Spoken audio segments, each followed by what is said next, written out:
Fallout Equestria Project Horizons, Chapter 54, Fate. Oh, my fortune-telling has nothing to do with my pinky sense. It's only good for vacant immediate events. Like that, see? Where did that even come from? So, Glory asked from the kitchen as she carefully stowed every bit of food we had left into bags.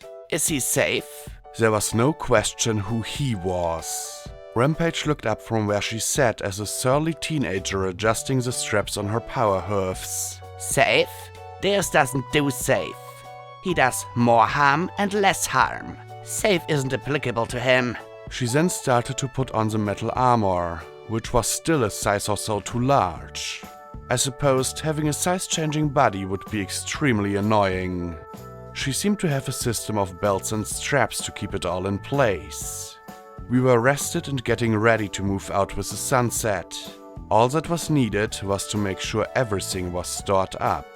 Rampage had drawn a crude map showing how to get to Grimhorn, a route essentially heading back south to Flank, then continuing east till the road crossed the Huffington River above the reservoir.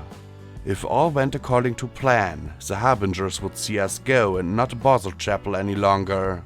P-21 looked at the magazines of bullets he was carefully inventorying and preparing in advance. Well, he's less harm to us, unless he wants to commit suicide. I found 5 explosive devices wired up inside him. One of them was said to go off in less than an hour.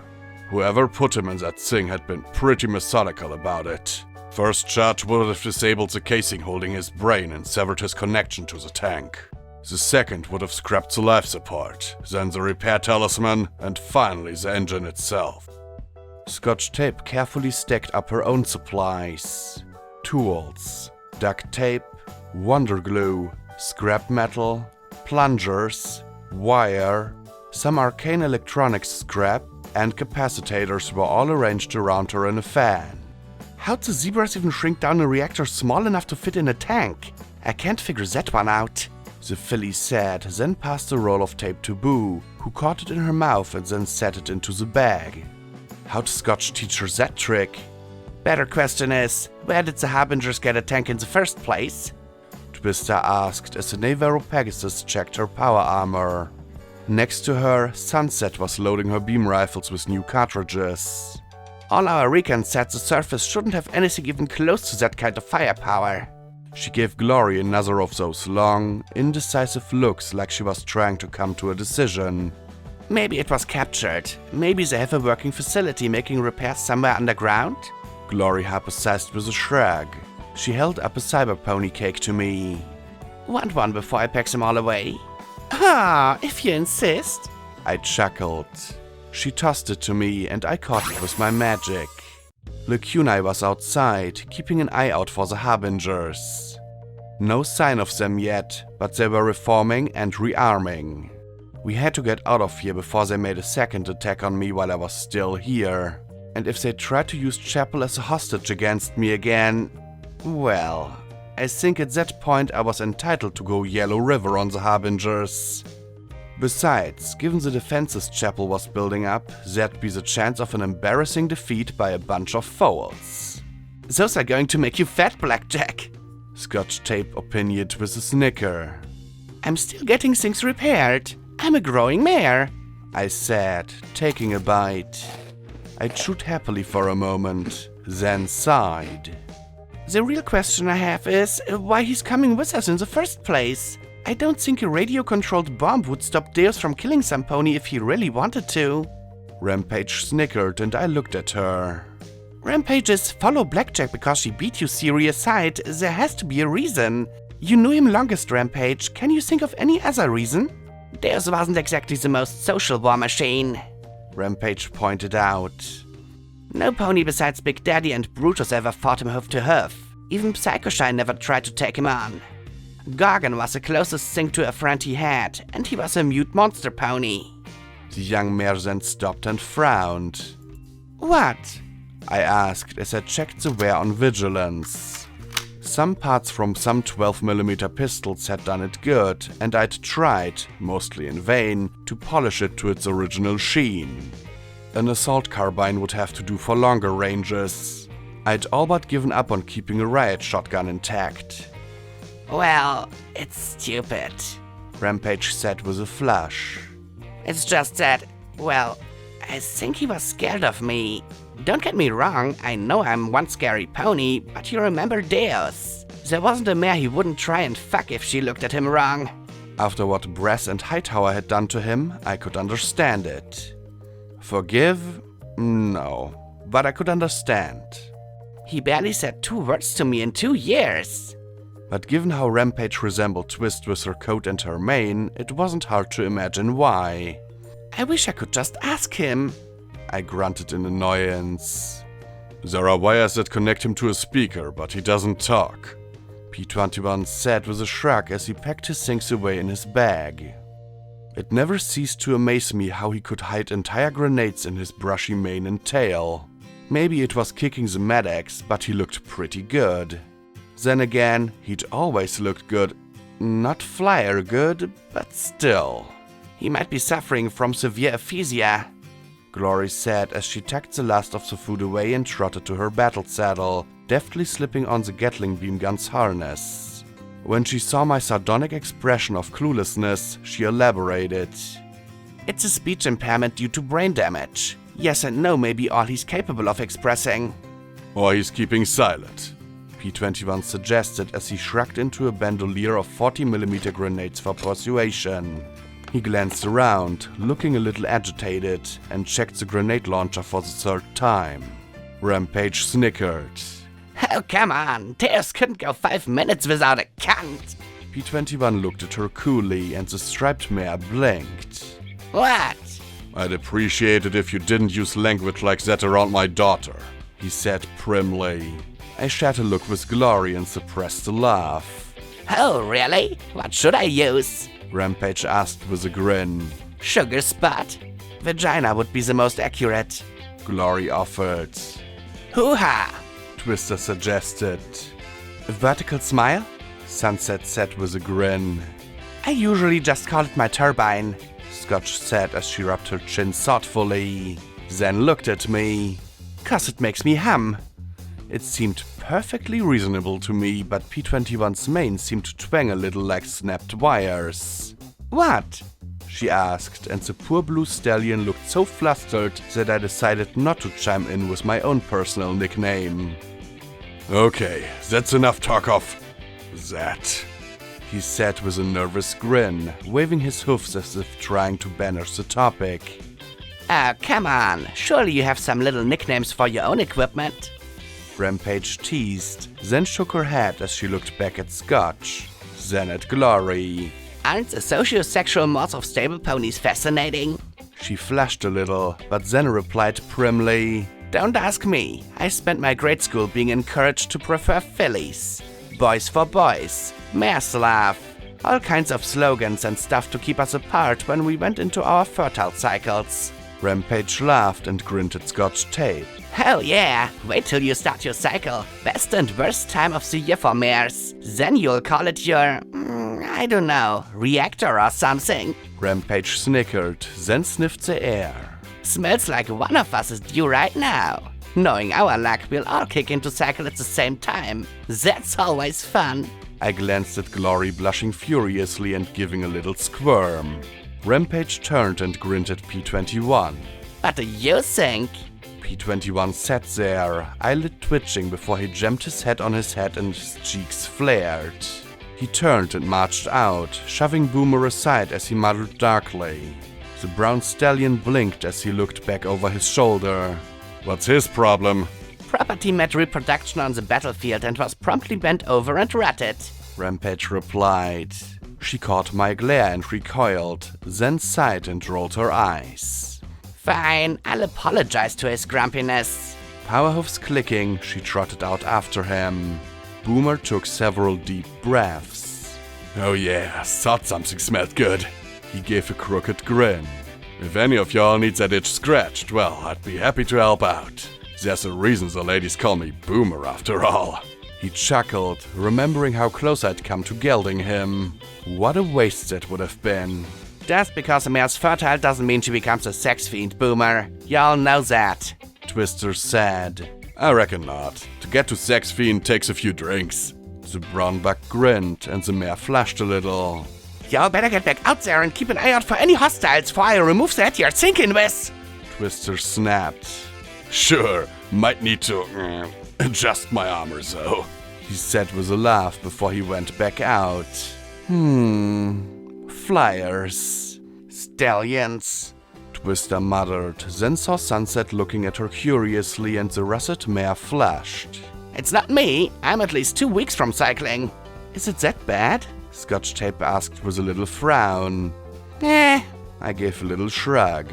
You'll start looking at stallions more and the idea will be on your mind for a week or so. Just make sure you stay around other mares and we'll stop you from doing something with some moron just because he got a nice body. Make sure you never point your hind end at a stallion if you can help it. Really gives them the idea if they get a good whiff. Give yourself a good rubbing once or twice a day till the itch passes. You've got your implant, right? The filly nodded. Then you've got nothing to worry about if you do mess it up. It's more an annoyance than anything. Scotch Tape looked relieved as she finished passing things to Boo.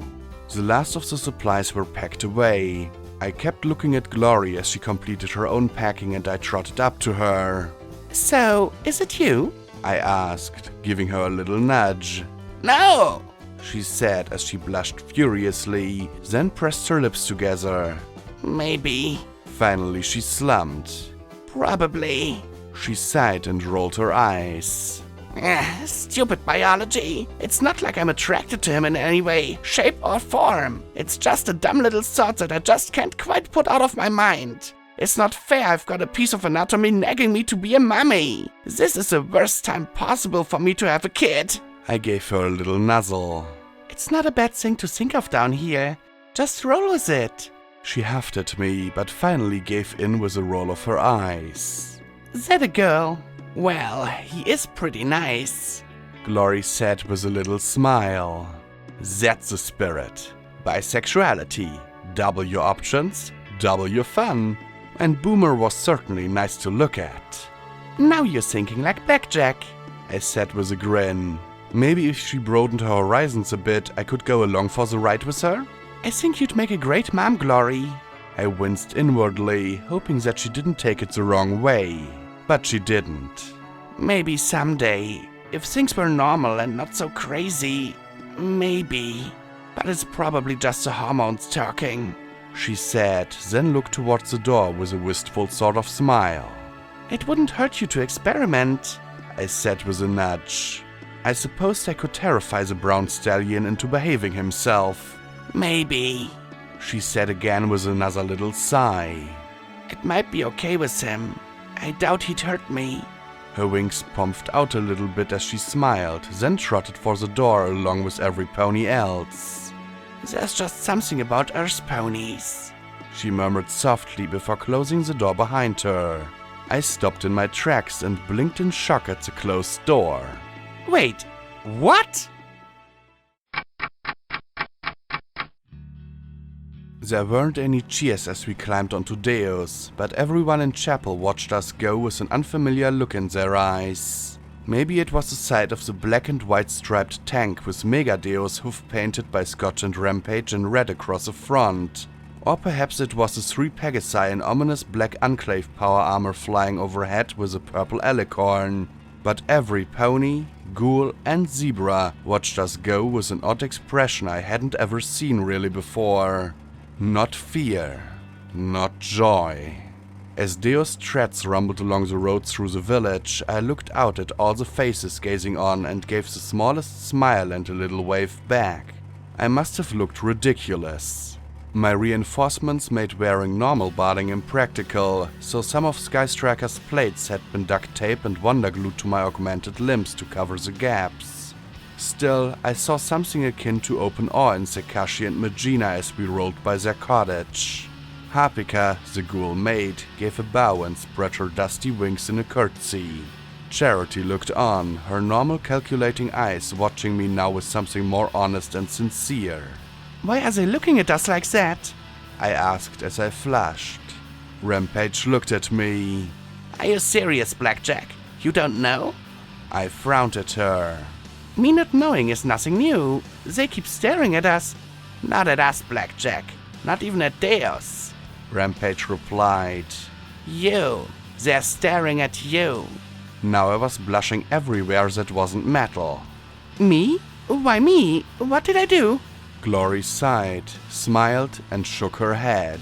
P21 leveled a sardonic look at me. Even Scotch tape seemed to get it. Rampage's grin lost some of its edge as we rolled out of the village, and she just looked at me with admiration and pity. You gave them hope, Blackjack.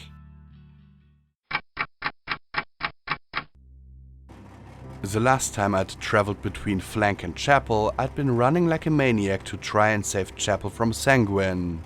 This time, I was a passenger on a war machine with 3 power-armored Pegasi providing escort. As the evening gloom deepened, I started wishing that the Harbingers would attack. I scanned all around for some red bar which could alleviate this tedium, but there wasn't anything at all that could provide a distraction. Not even a red roach or bloat sprite dared to challenge our passage. "You're pouting, Blackjack," P21 said as he stared out at the gloom. I'm not, I replied, pouting as I glared at the darkness. Think they're out there? The Harbingers?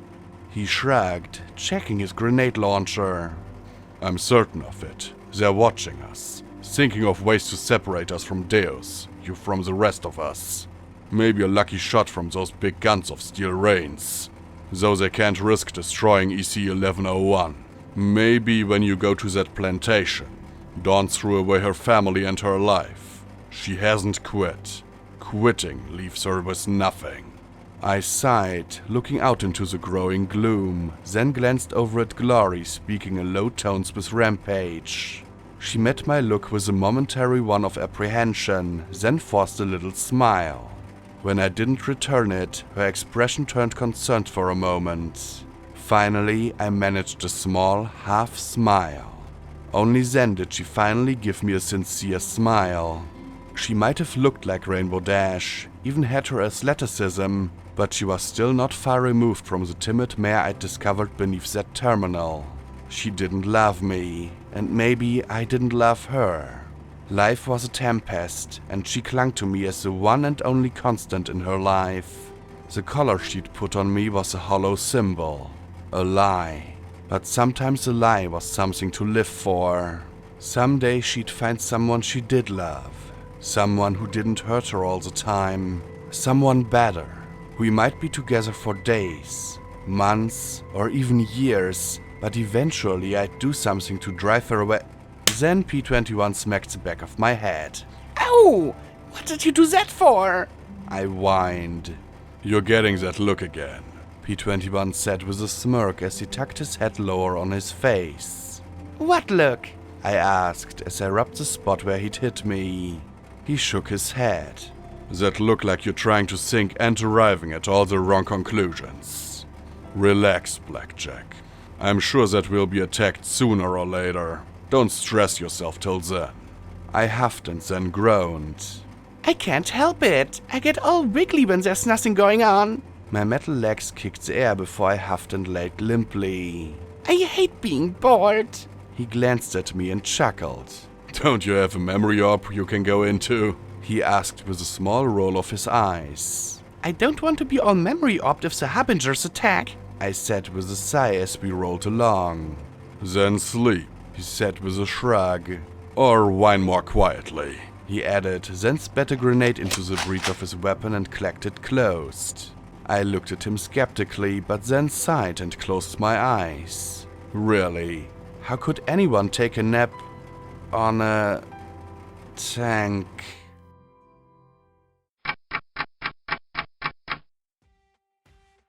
This doesn't look good, Jetstream muttered, looking about the rocky valley as the marauders stepped out of the skywagon. The open area was a mile across, 2 miles long and filled with grey boulders and scrubby yellow grass. In the middle were a number of black and white striped figures underneath a wide open tent. They could hide a whole legion in those rocks, and we wouldn't know it till the firing started. 24 soldier ponies, a dozen Pegasi, and a half-dozen red-striped zebras moved out from 2 other sky wagons. Yep, Big Macintosh said stoically as he chewed on his grass stem. The rest of the marauders slowly fanned out. Dark thunderclouds overhead boomed and threatened rain. Orders? He asked as he looked back at Vanity with a small smile. The emerald-maned unicorn gave a sheepish curl of his lips in return. It was clear that while Vanity might have the officer's crest, Big Macintosh was in charge. Secure the meeting area. The command post will be here at the Skywagons. The 3rd Battalion should be deployed somewhere southeast of us, preventing any large numbers of enemies from moving in. Our real concern is assassination. You really think they'd kill Celestia? Twist asked with a scowl. Yes, I said softly. There's real concern that this is a trap. That drew some surprised looks, but I flushed and looked away. Big Macintosh nodded. I'll be in the center with the princess. He gestured towards the skies with his hoof. Jetstream above with the flyers. Twist move into those rocks with the predators. Doof takes that high point in case we need suppressive fire pulling back to the wagons. Applesnack, take a dozen and set up a line to the north. Captain will take the other squad to the south. He paused, then looked at me. Pick your spot for a field of fire. He looked at Vanity for confirmation. That sounds good, Sergeant. Carry on. The unicorn said, then turned to Echo. Get in touch with the 3rd as soon as you can. 4 squads aren't going to be nearly enough if this goes bad. I know Celestia ordered no troops, but there's just too many ways this can go wrong. The white unicorn glanced at me for a long moment. Make sure you've got a dedicated channel between Psalm and Big Macintosh. If there's trouble, she'll be the first to spot it. Every pony, move out! I turned and walked to the Skywagon for my gear. I was carefully assembling my precision weapon when a stallion sat behind me. Hey there, be calm. Long time no. I turned, levitating the sniper rifle as I regarded the orange unicorn carrying saddlebags bulging with scrolls and papers. His yellow eyes focused on the rifle floating beside me, and he finished lamely. See? Cheddar? I murmured. What are you doing here? The orange stallion snorted. We haven't seen each other for years, and that's all you can say? He asked, his eyes moving once more over the gun. You've changed. We've all changed. I'm fighting for Luna now, I said quietly as I tried to hide the rifle behind my back, a futile gesture given that it was longer than my body. What are you doing here? I'm here with Celestia's peace envoys. The princess believes that my talent with languages will be useful. There's over 20 different dialects spoken in the Zebra Empire and, He swallowed, his smile growing more tense. That's a really big gun, he murmured. I sighed and stopped my pointless efforts at concealment. This is penance, I said as I levitated it before us. Magically augmented and designed by the MWT and MAS for unicorn snipers. It's a prototype and, given all the fuss it requires, probably won't be put in production soon. It fires a variety of 50 caliber rounds ranging from explosive anti-personnel rounds to armor-penetrating bullets. I removed the magazine, showing the jet black bullets within. These are dragon killer rounds, in the event of a dragon attack. A friend provided them for me. Said scarred friend was exchanging terse words with Big Macintosh and Vanity at the moment. Though he met my gaze, Goldenblood only frowned. He looked mad. No, not mad. Fearful. Cheddar stammered at me in horror. What? How? Why in Equestria would you bring something like that to a peace meeting? It seemed prudent. I swallowed as I looked away from my teacher and turned back to my childhood friend. Don't you understand what will happen if Celestia is captured? The zebras could use that to force a surrender. Or they could kill her. After all, they wanted Luna to be here rather than Celestia. Cheddar pressed back. And we asked for the Caesar to come. Instead, he sent a tribal elder to negotiate for him. A tribal elder? One of the predators asked as she looked over with a frown. It took me a minute to recognize the younger Shuja. Is it Briarson, yes? Cheddar looked away a moment, then nodded. The zebra mare looked contemplative. I see. Elder Son is only a few years elder to I. She is of the Mandy tribe, who have always objected to the war. Much like Ministry Mayor Fluttershy, Mandy is as respected as the Ministry of Peace. If it were Elder Earthquaker of the Anku or Elder Longside of the Properly, however, it would be far more promising. We have to start somewhere, he said plaintively, but the Predator was clearly skeptical. He sighed and covered his face with a hoof as Shuja continued after Twist. This is exactly what Celestia was afraid of. You people don't understand. These security arrangements are going to unravel everything before we can even have a chance to talk. He looked at me, practically begging me to agree. Don't you understand? If we don't show them at least a gesture of trust, we'll never have a chance. A few years ago, I would have agreed with him. I would have taken the risk if it would mean an end to the fighting, but I'd heard the atrocity of Littlehorn. So many students I'd known. If the zebras were capable of that, then they were capable of anything. Trust them with something less precious than the princess. Send Rainbow Dash. She can at least fight if they try anything. Listen to you, he stammered. Try anything? What happened to the filly I helped wash the floors with? She killed people. Lots of people.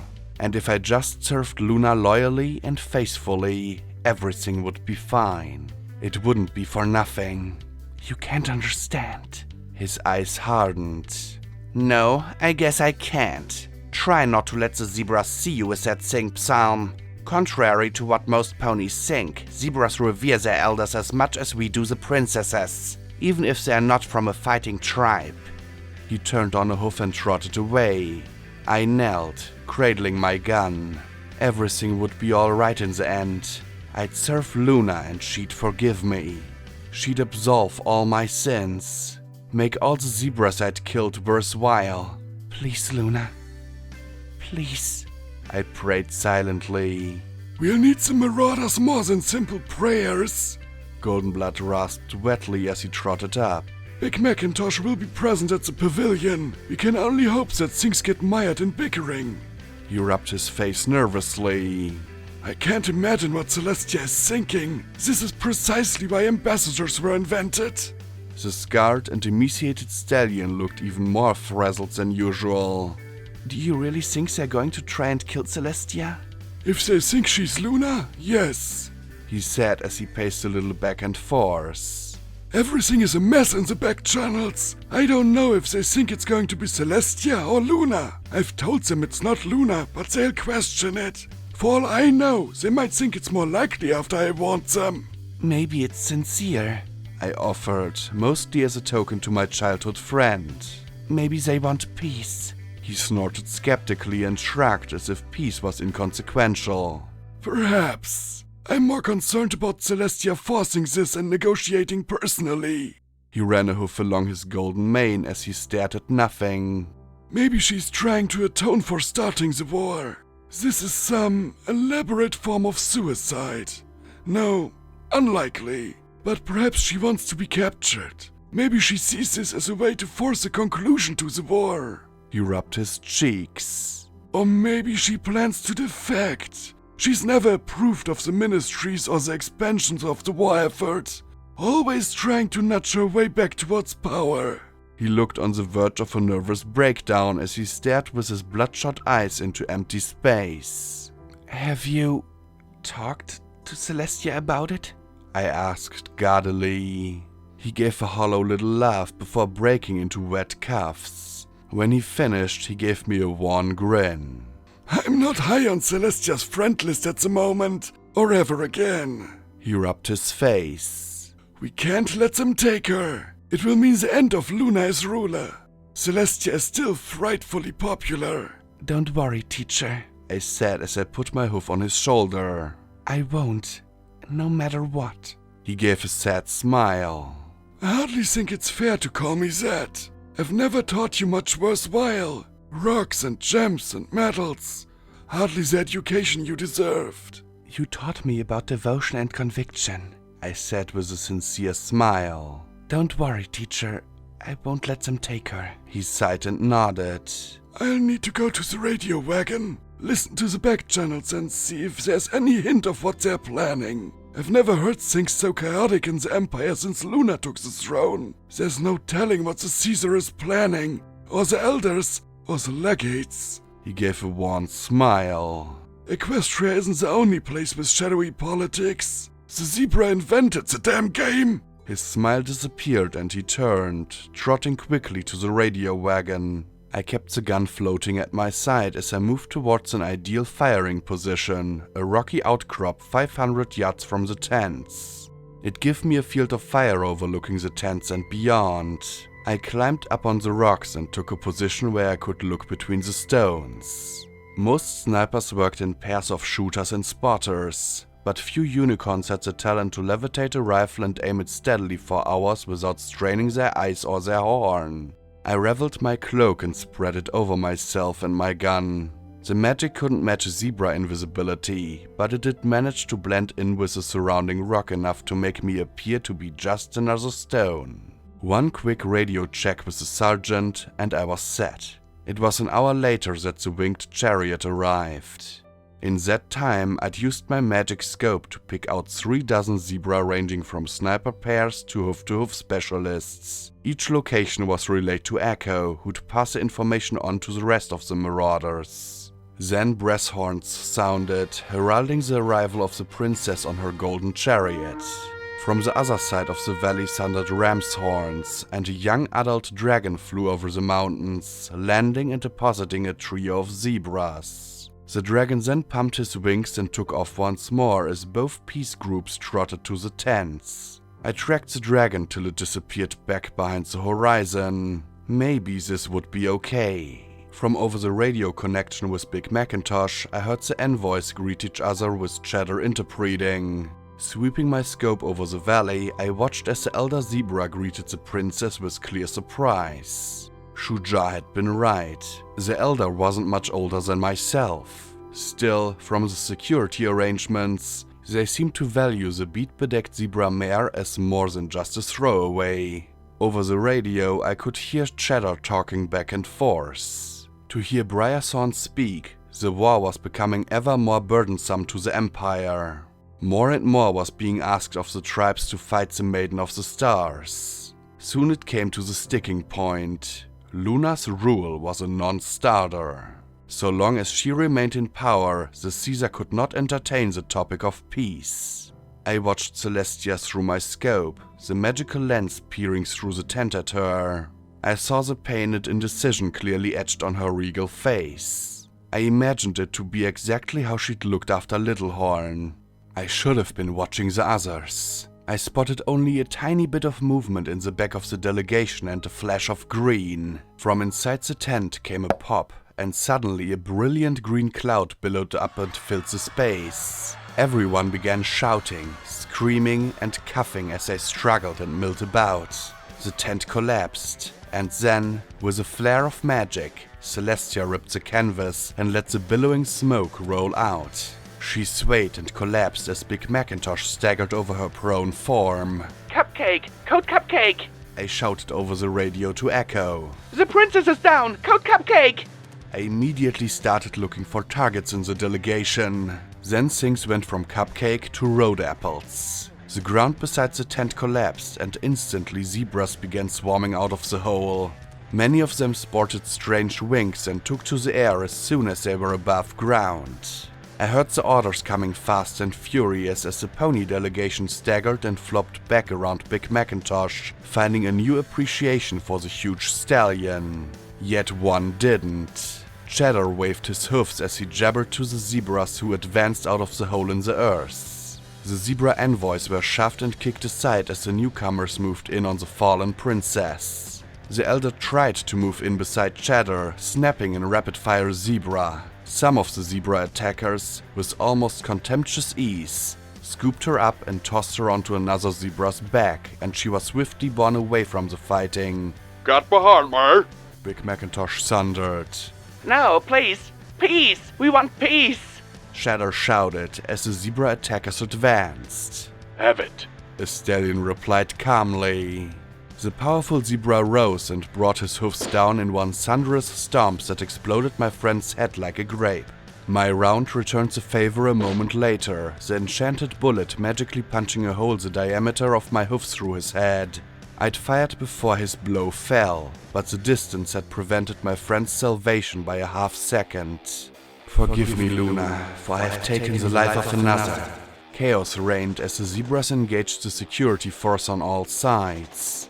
Big Macintosh, in only his armor, stood between the princess and her attackers. The zebras were as unarmed as the red earth pony, but they moved with the deadly swiftness and strength of stampede.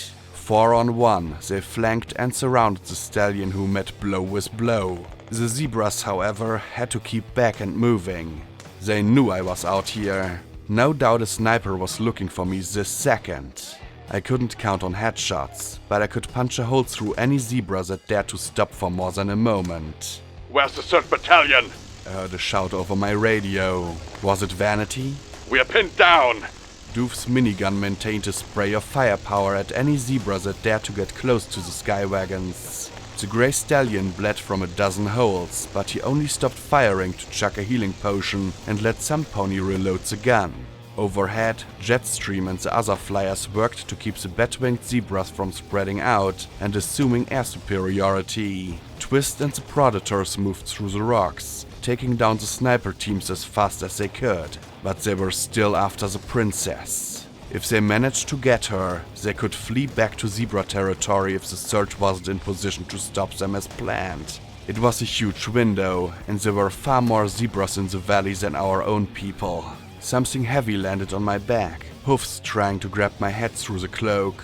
I didn't dare look away from the red stallion struggling against his attackers. If they hadn't been trying to capture Celestia, they would have simply gunned him down. If I looked away, I couldn't look away. My horn pulled my sidearm, pressed it to the bat-winged zebra atop me, and started firing. I heard a mare scream, struggling to snap my neck as I maintained focus. Then the hoofs around my throat grew weaker as blood soaked my cloak and hide. The peace envoys struggled to help Big Macintosh, but they weren't soldiers. They'd been poisoned too, and several, like Celestia, were either unconscious or sickened. The best they did was to slow one of the zebras long enough for me to blast out their throat. Too many were kicked and lay where they fell, dead or close enough that it didn't matter. I couldn't let them take Celestia. Please, some pony, any pony, help! All I could do was shoot things. That's all I could do. Big Macintosh, bleeding and bruised, refused to fall.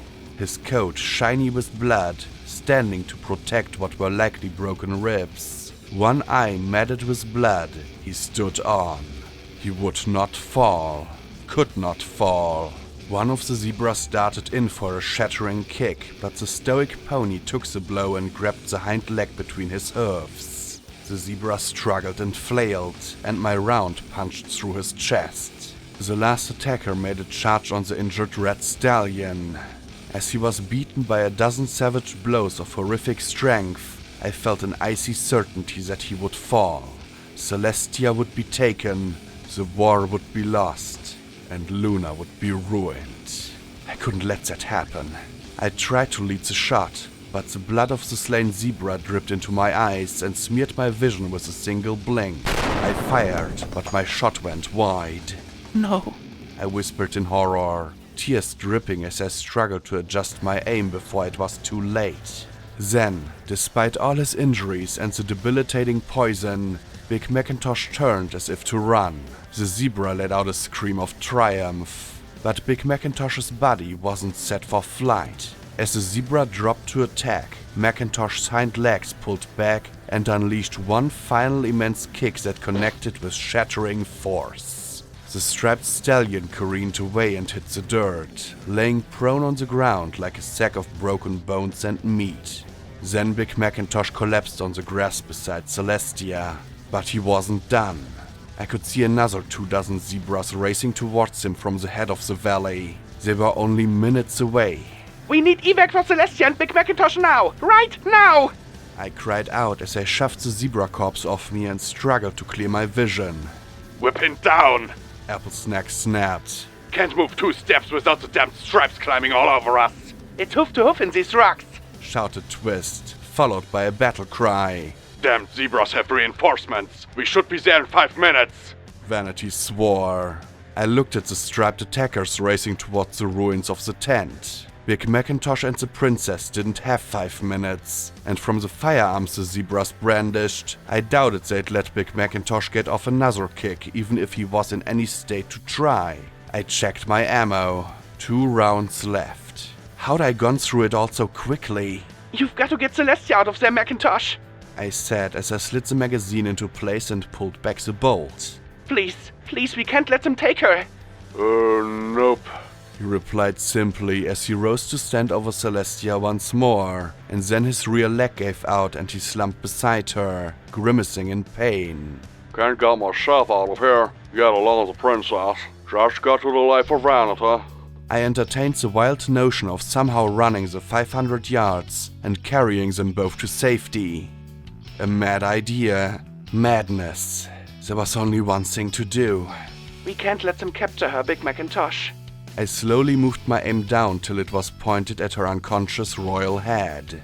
Maybe it was the sound of my voice, but with a grunt of pain, he rose and turned to face my firing position. What are you thinking, Psalm? Better Celestia as a martyr than a prisoner. I said in an almost fevered whisper. If you can't get her out of there, we'll have to remove her. Luna would understand. She'd have to. What? Macintosh gasped, and at once he stepped between me and the princess. It's the only way. They'll be on you before help arrives. I said, trying to be as reasonable as I could. His green eyes stared at me, not with anger or rage, but with a tired resignation, as if 5 years of fighting had settled on him all at once. Move, Big Macintosh. Please. Nope. He replied, his gaze level. Our mission is to protect Celestia. Understand? They'll be on you in a minute. They're going to take her. I pleaded over the radio. Please move. He smiled. I reckon if I do, you and the Marauders will get her back. Understand? I ain't going to move. He said calmly, steadily, doing what was right and honorable and true. Please, Sergeant. Please. I begged, tears running down my face. They'd overpower Big Macintosh in a few seconds, and there were several with Batwing talismans. Don't make me shoot you. Nope. I know you won't, Psalm. Was all he said as he gazed back at me. Slowly he smiled, trusting me to do what was right. I know you're a good pony. He was the best of us. Honorable. True. A pony with a noble and caring heart. And I put a bullet straight through it. He wilted slowly as his face relaxed, fighting every second to protect Celestia. When he crumpled, I had a perfect shot at the alicorn's head. I could barely aim through my tears. I just had to take 2 more lives, and then I'd be done. The princess's, then my own. There was no living with this. Not this. But at least Luna would still be able to save other, better ponies than myself, and maybe, somehow, someday she might forgive me, Luna, for I have taken the life of another. I breathed, blinking away tears and staring at Celestia's head in my crosshairs.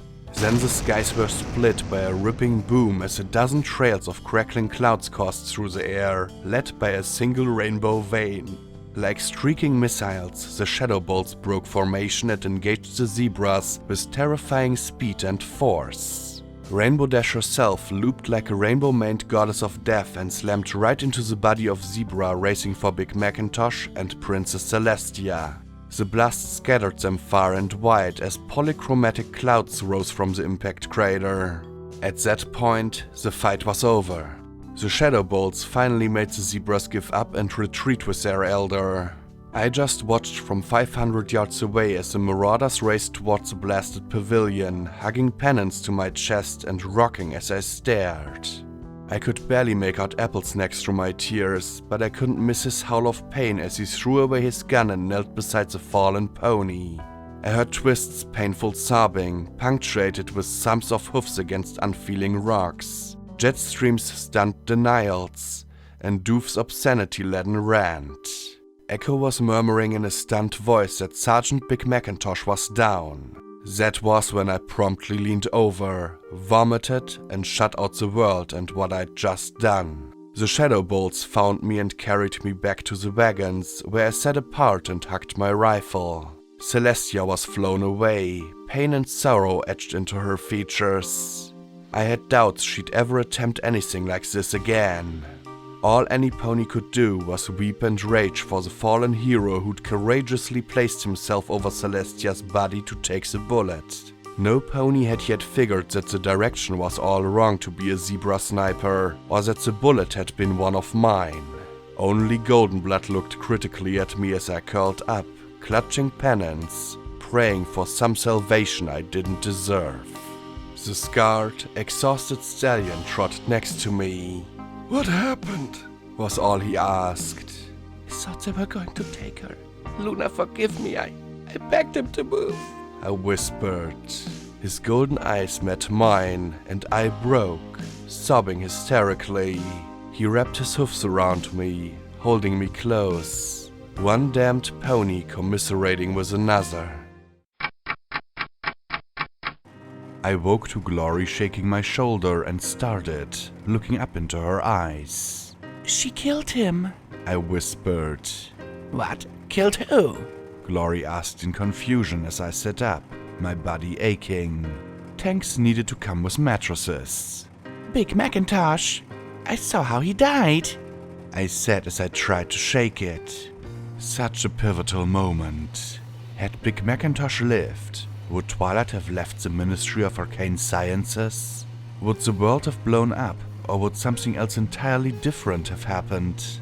I saw the cameras on the tank on me. Twist watched me from the depths of Rampage's eyes. I could almost feel the dealer listening in.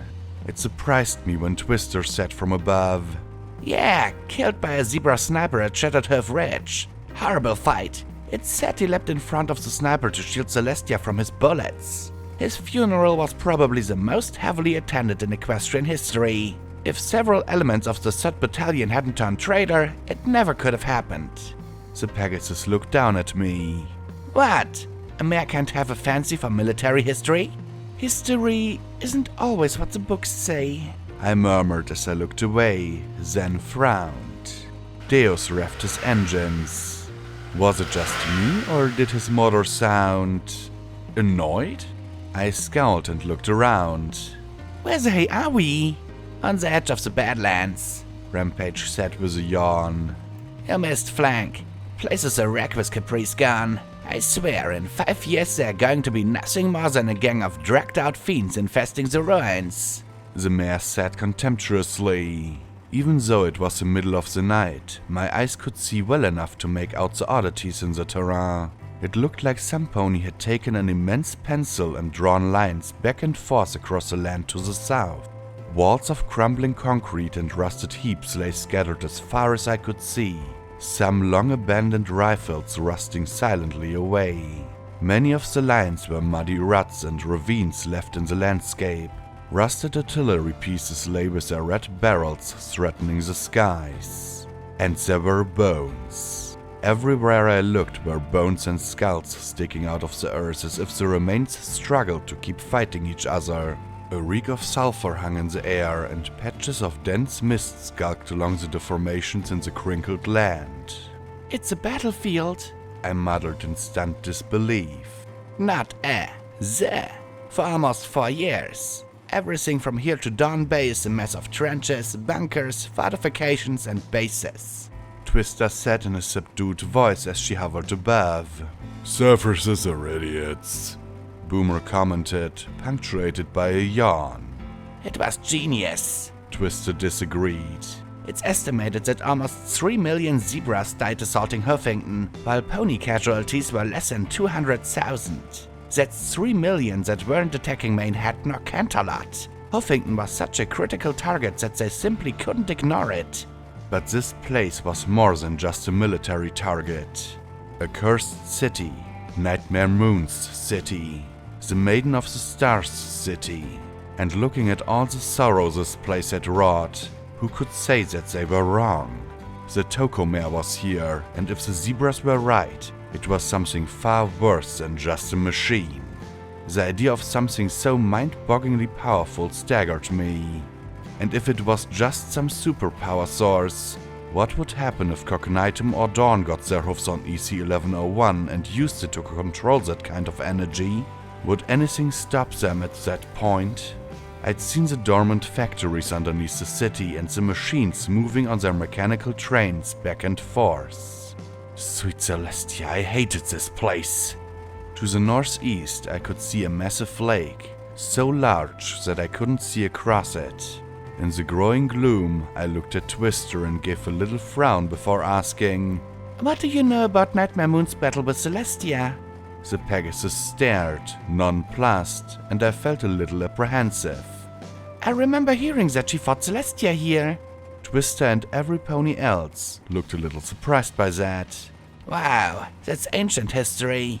But yes, hundreds and hundreds of years ago, Celestia brought her armies here for a final confrontation with Luna. Accounts differ.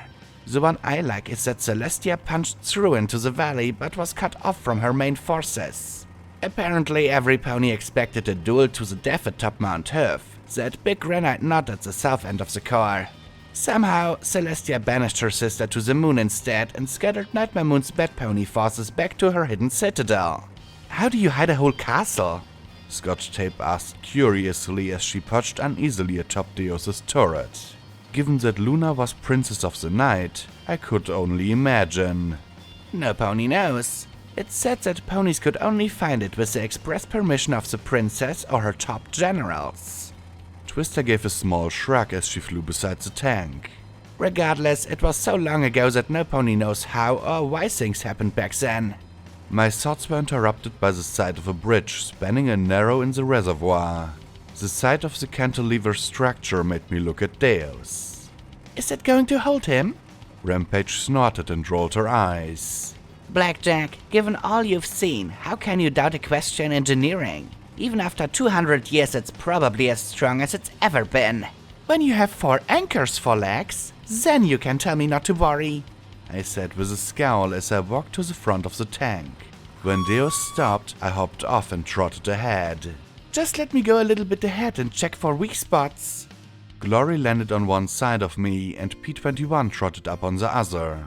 For a moment, it almost looked like we'd first set off in the wasteland, even if Glory looked like Rainbow Dash now. Why, we even had Deus following us. Rampage turned out to be correct. The bridge was entirely sound and we reached the central span of the structure without incident. Then I spotted a red bar straight ahead of us. Then more. I stopped and drew the assault carbine with my magic. P21 disappeared off to the side almost instantly.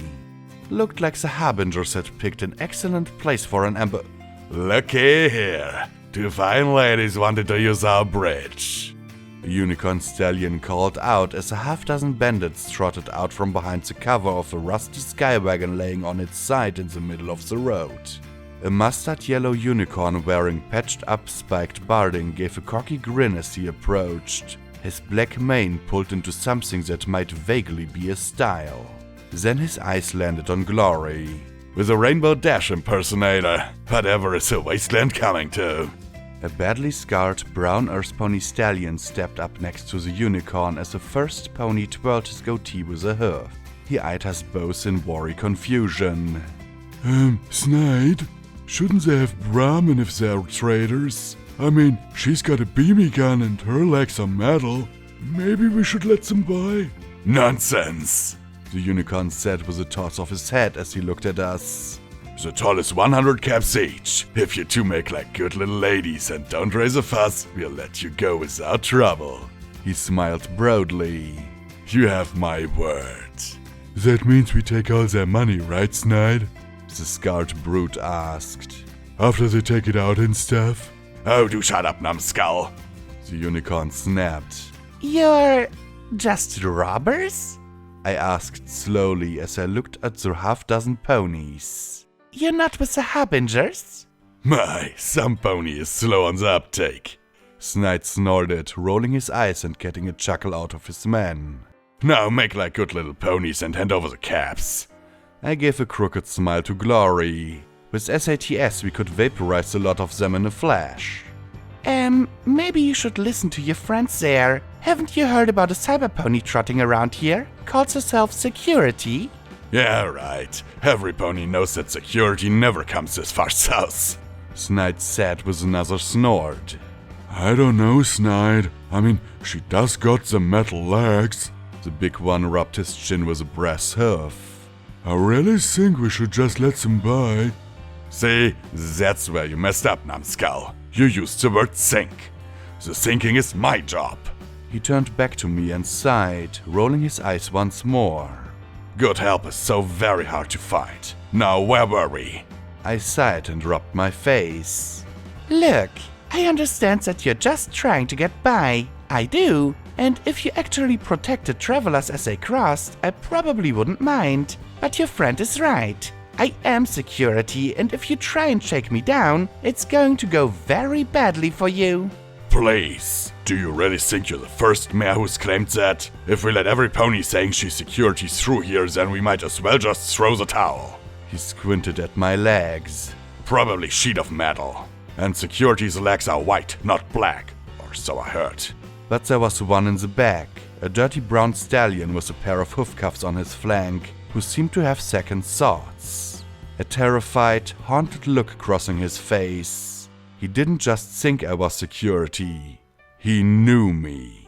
I don't know, boss. Maybe we should tell her the sob story? You know, the one you told us in case we ever ran into her? The scarred brute turned to me. We was all a part of a nice, peaceful settlement long ways from here when we was attacked by a lot of bad ponies. So now we is here to be good ponies and we don't do nothing bad, ever. Cross me heart and hope to cry and, something about eyes. He crossed his brass hoofs over his chest. I felt a rumble through my hoofs. Oh, shut up! The unicorn snapped, smacking the scarred pony upside his head.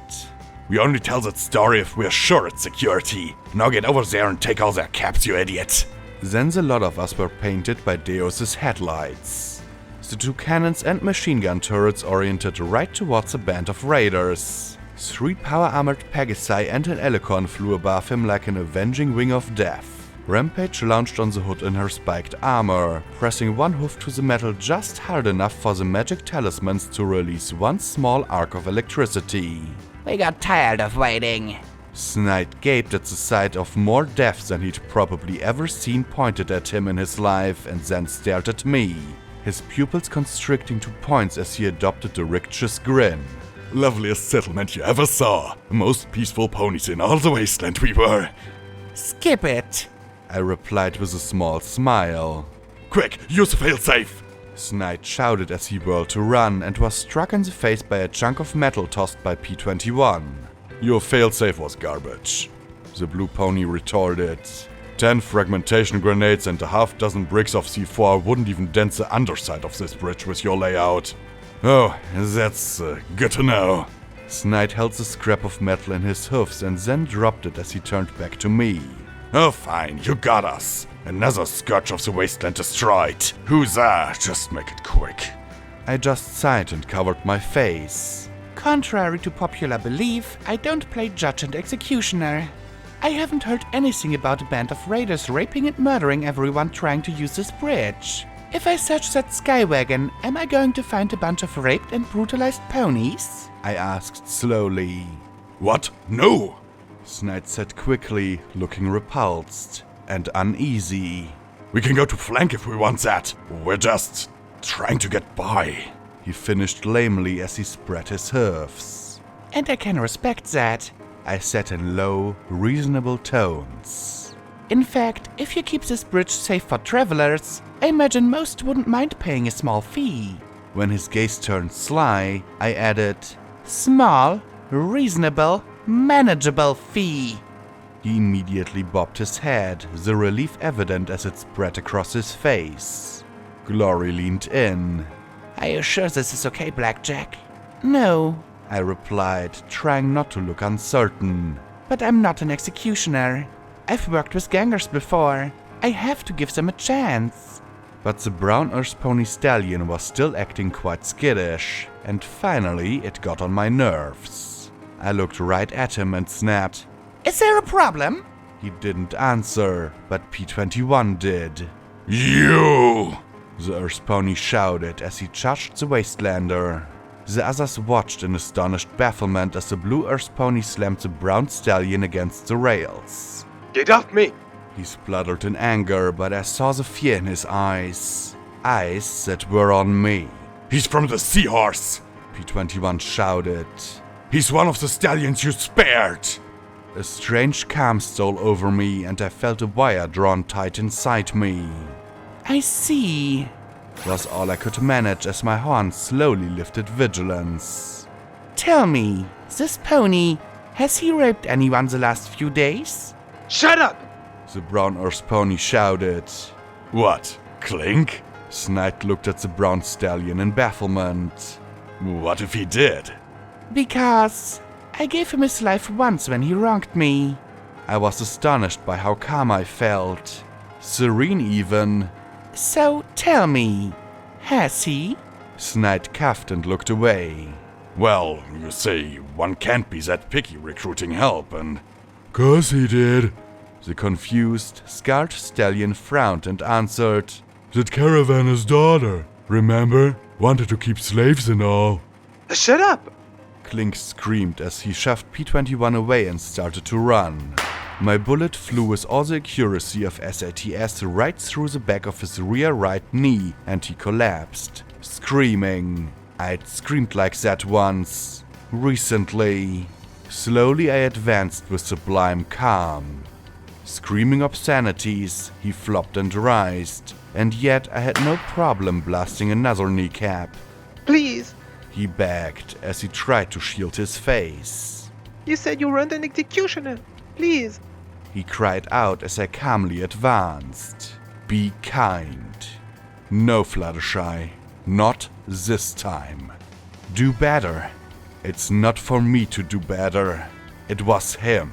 Now I'm going to do better. I pointed the gun right at his head as he lay there in a spreading pool of filth. I was fairly certain he'd be crippled for life. Perhaps he'd bleed out. But I looked down the barrel and straight into his eye. I'd given him mercy and he'd squandered it. He'd hurt others. It was every bit my fault. If I'd killed him, he wouldn't have hurt another pony. All I had to do was become a killer. I stared into his eye, everyone watching both of us as I tried to summon up every iota of pain, shame, and humiliation I'd suffered that horrible time. I needed only a few pounds of pressure to kill him. The bullet would tear through his brain like a sledgehammer. Glory watched with a mix of sadness and concern. Was she afraid I'd do it, or that I wouldn't? P21 just stared with quiet certainty. If I didn't, he would. All the others left it up to me. Why? I whispered, whether to him or to myself, I didn't know. Why do you have to make it so fucking difficult? I spat as a tear ran down my cheek. Would the wasteland not be happy till I'd shed that last little inch? Till I lowered myself into the blood and slaughtered like my enemies? I wasn't a killer, wasn't an executioner. That was it. My last tiny connection between that poor, clueless mare who'd left 99 and this half-metal monstrosity I was now. I'm sorry. Please. I'm so sorry. The stallion groveled. A thread of integrity. It was all I had. Kill the stallion. Give him the gift of death. Punish him and prevent him from harming another. And worst of all, I wanted to. I wanted so much that my muscles ached with the need to harm him. To cast away that little last inch of integrity. To do what any mare in the wasteland should do. Would do at the drop of a hat. But I wasn't a killer. Maybe the stallion saw it in my eyes, but the fear in him melted away. The corner of his mouth twisted in disbelief that I was weak enough to spare him twice. Even with a glowing pistol pointed right at his face, He knew I couldn't pull the trigger. The round ripped right between his eyes and sprayed his brains across the crumpled asphalt. No. I stared at his limp body. That hadn't happened. Couldn't. Never. Then I heard the most gentle whispers through my mind. Forgive me, Luna, for I have taken the life of another.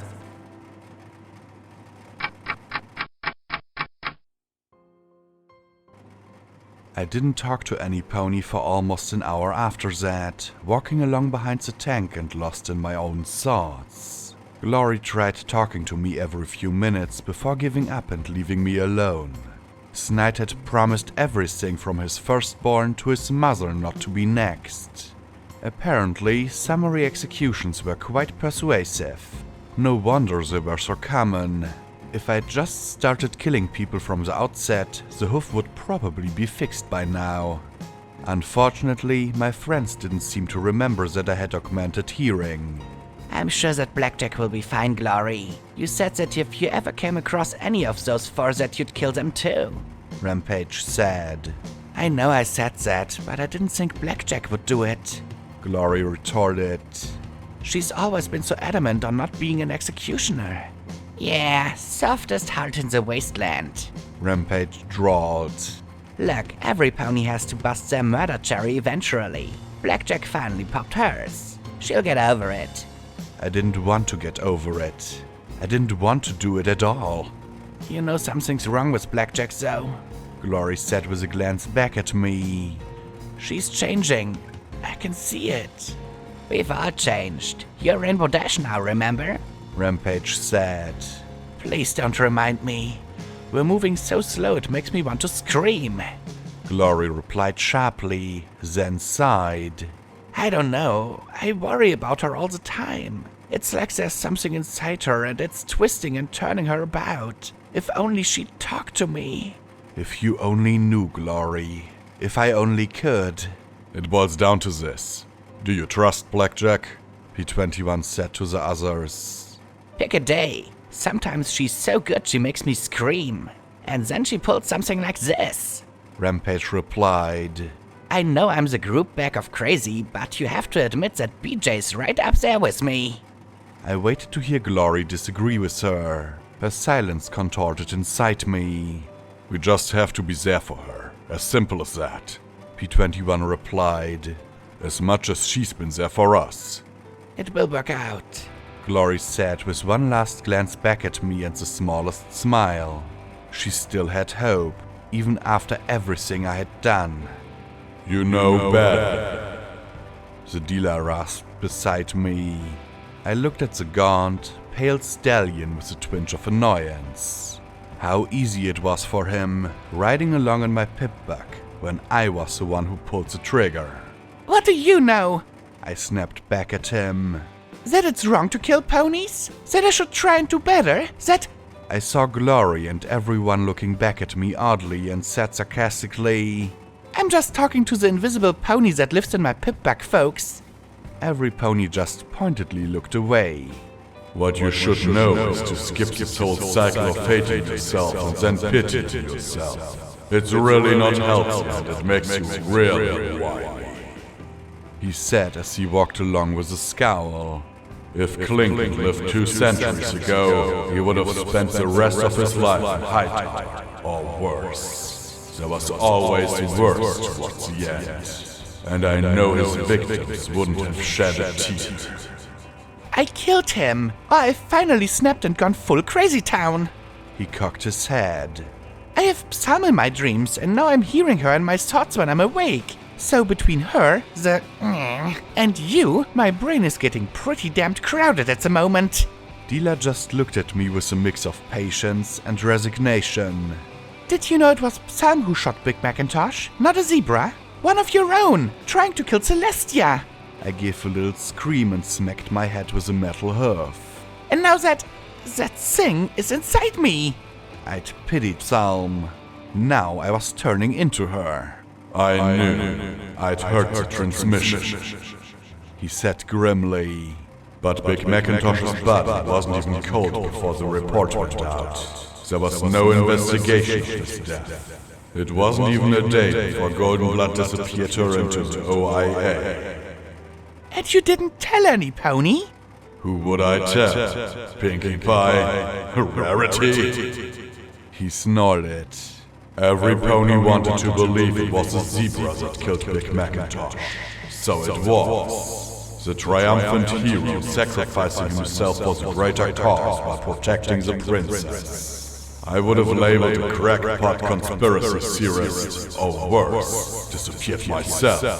I sometimes think that Goldenblood took me into the OIA just because I knew. Don't you understand? History isn't true. History is what every pony decides to settle on is what happened.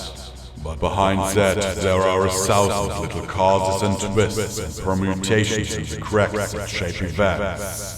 You're seeing everything I see. And if you're feeling disillusioned, then congratulations. You finally stumbled onto the truth. You know what else is the truth? I'm a murderer. I killed him. I grit my teeth, feeling everything falling apart. Damn me, I wanted to so badly. I wanted him dead, but I couldn't, and Then I pulled the trigger, a solemn voice said inside me. For an instant, I was sure the psalm was now talking to me, but it was a comforting voice of Lacuni. The large purple alicorn landed next to me. You aren't the only pony with magic, Blackjack. She'd been all the way back by the tank. How had she reached that far? but why? I mentally stammered back at her. For the longest moment, I felt a baffled deluge of emotion pouring off Lacuni. Do you know what would have happened if you hadn't killed him? If P21 or some pony else had been forced to do it for you, you would have become a joke, Blackjack. Her words were firm and decisive, not at all like I was used to. But behind that was a reek of shame and guilt that I couldn't ignore. Lacuni, what's wrong? I asked. That sense of guilt increased, pungent like ammonia in my mind. Nothing's wrong. I simply did what had to be done. She said so cold that I wondered if somehow this was a goddess. Except the goddess wouldn't have been trying to reassure me. You want to change the wasteland? Well, unfortunately, fear has a powerful effect on others. If it became known that you were so merciful that you couldn't kill your own rapist just because he said sorry, then every raider with half a brain left would wring their hoofs and recant their ways only to return to raping and killing as soon as you had disappeared over the horizon. Your friends would have to kill on your behalf, and it doesn't matter how loving or tough they are, that would poison your relationship with them. Speaking of relationships, Lacuni. She ignored me, almost in a rush as she thought at me. So I pulled the trigger. It's my fault. Understand, Blackjack? Lacuni. Do you want to be a killer? Lacuni snapped, half desperate as she looked down at me with an expression of almost frantic need for agreement. That finally provoked a response. No, I don't want to be a killer. I said quietly. I don't want to turn into Psalm. I know what I did at Yellow River, what I'm capable of. The Maiden of the Stars shall bring death and destruction. It's not your fault, Blackjack. It's mine. Put it out of your mind, Lacuni said solemnly. I'll do whatever I can to keep you from being an executioner. Lacuni's strange behavior almost distracted me from what happened, but I couldn't put it out of my mind. Ever since I'd first dreamed of Psalm, I'd felt myself changing. I wasn't completely sure who was in charge anymore. Was Blackjack at the controls? Psalm? The goddess? The dealer? The stars? I felt like I was dancing on strings and had no idea who was pulling them. Even Goldenblood and his damned projects were tugging at me from 2 centuries in the past. They were woven into my very body. The problem was that the idea that I wasn't in control of myself was so wonderfully seductive. All I had to do was simply believe it, and the burden of responsibility would be lifted from my shoulders. It was the refuge of every mad pony and monster. Don't blame me, I can't help it. And the most terrifying thought was that it might be true. What if I wasn't in control? What if any one of those things was manipulating me? Everything I'd ever seen looked manipulated and contrived. How could I be any different? Even now, Lacunai's assurances felt superficial and false. Maybe she was just lying to try and make me feel better about Clink. Maybe the goddess was making her lie. How could I trust anything at this point? The Marauders had broken apart. Dawn's companions had too. Maybe friendship itself was a contrived convenience so we wouldn't feel so lonely and vulnerable. Were we even friends? I wanted to cut those strings so badly I could scream. But I knew I couldn't do it alone. I tried that and gone far too close to full madness than I ever wanted to imagine. I looked up at those ponies riding on the tank and sighed, then looked at Lacunai. Can you give me a lift? The Alicorn nodded and carried me up onto the tank turret, where they made room for me. Hey! I said as I took a seat between Glory and P21, putting a hoof around the former's shoulders and giving her a nuzzle. Mind if we talk a little about what happened? Glory nearly cried as she smiled and nodded. Sure. Okay, so it was a bit of a mess, but over the next blubbery hour we talked. I told them everything I could that didn't involve the goddess or Lacunai's claims that it was she who'd pulled the trigger. I confessed my fears and frustrations. The idea that maybe I wasn't in control of myself as much as I should have been. There wasn't much my friends could do besides listen, but they did. And afterwards, I found that, despite everything, I did feel a little better. We were now further southeast than I'd ever been before. The bare dirt was studded with rocks and the detritus of 10 years of war. There were the hulls of tanks and skywagons left to rust, crumbling fortifications and blast barriers that leaned this way and that along the road. We drove by the massive remains of what I suspected was a raptor. A little to the northeast was a building so wide and massive that, at first, I'd thought it a more angular mountain. A mystery for another day. We'd reached the turnoff to the base. A bullet-hole sign pointed the way off the main road and to the southeast. The wide, low rise the base lay upon was shrouded in mist. Wisps and vapors curled around us as we moved slowly along the road towards the clusters of reinforced buildings. A sulphurous scent tinged the air, and muddy patches of steamy water bubbled and trickled beside the road. The detritus almost like a scrapyard. There was so much ruin. A momentum to squandered blood and treasure. Then a discolored plague on a bullet-chipped concrete block came into view. Grim Hoof Army Base. Beyond, I could make out the vaguest hints of huge, squatting buildings half hidden in the mist. Oh, this has bad written all over it. Rampage said as she hopped off Deus and down to the crumbling gates. Even Deus seemed to be trying to be quieter in the concealing fog. Is there anything you can do about this? She asked Glory and the Navarro trio. We could, but everything would know we're here. Twister said as she looked around, her beam rifles humming softly. We'd be stealthier without the tank, you know. Maybe, but I've met a hellhound. I definitely want superior firepower if we need it. I muttered as we reached the twisted and rusted gates. Why would the Enclave be interested in hellhounds in the first place? I asked Twister. P21 took one look at the rusted lock on the gate and gave a shake of his head. I don't know. Intelligence, that is. Thunder had said they'd make ideal and easily controlled shock troops. Twister said as she popped the rusted overlock easily with her power-armored hoofs. But if we're maintaining our separation policy, what do we care what's on the surface? We can't house hellhounds in clouds, can't control or monitor them on the ground. It didn't make any sense. Hell, it'd make more sense to back groups of Earthpony mercenaries, Boomer muttered. Give him weapons, food and supplies, and have him conquer the surface for us. I thought of Harbinger and his talk with the goddess. The goddess providing support and security, and the Enclave providing firepower. Or you could actually engage the surface peacefully! Glory snapped at the trio. trade food for materials? Things like that? As thrilling as politics are, aren't we trying to be quiet? P21 asked as he moved forward. Smart Pony had a good point. Deus had a momentary pause at the gates, and then the front of the machine opened up and 2 mandibles began to pull the gates into the front of the tank.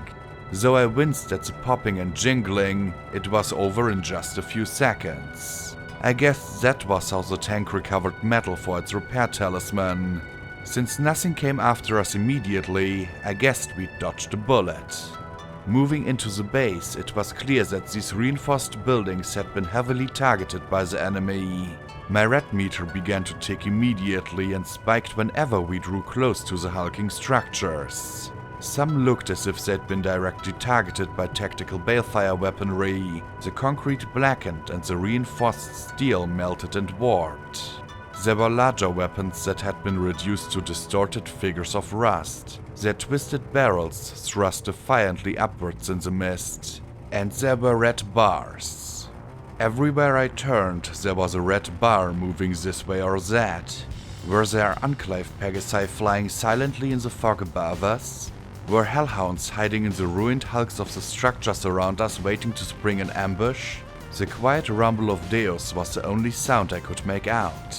Lacunae, Glory, and the Nevaor trio hovered above us. Rampage and I flanked Deus. P21 had disappeared into the mist. Scotch Tape and Boo rode on the turret. We had more firepower in one place and time than I'd ever had before. So why was my main going crazy?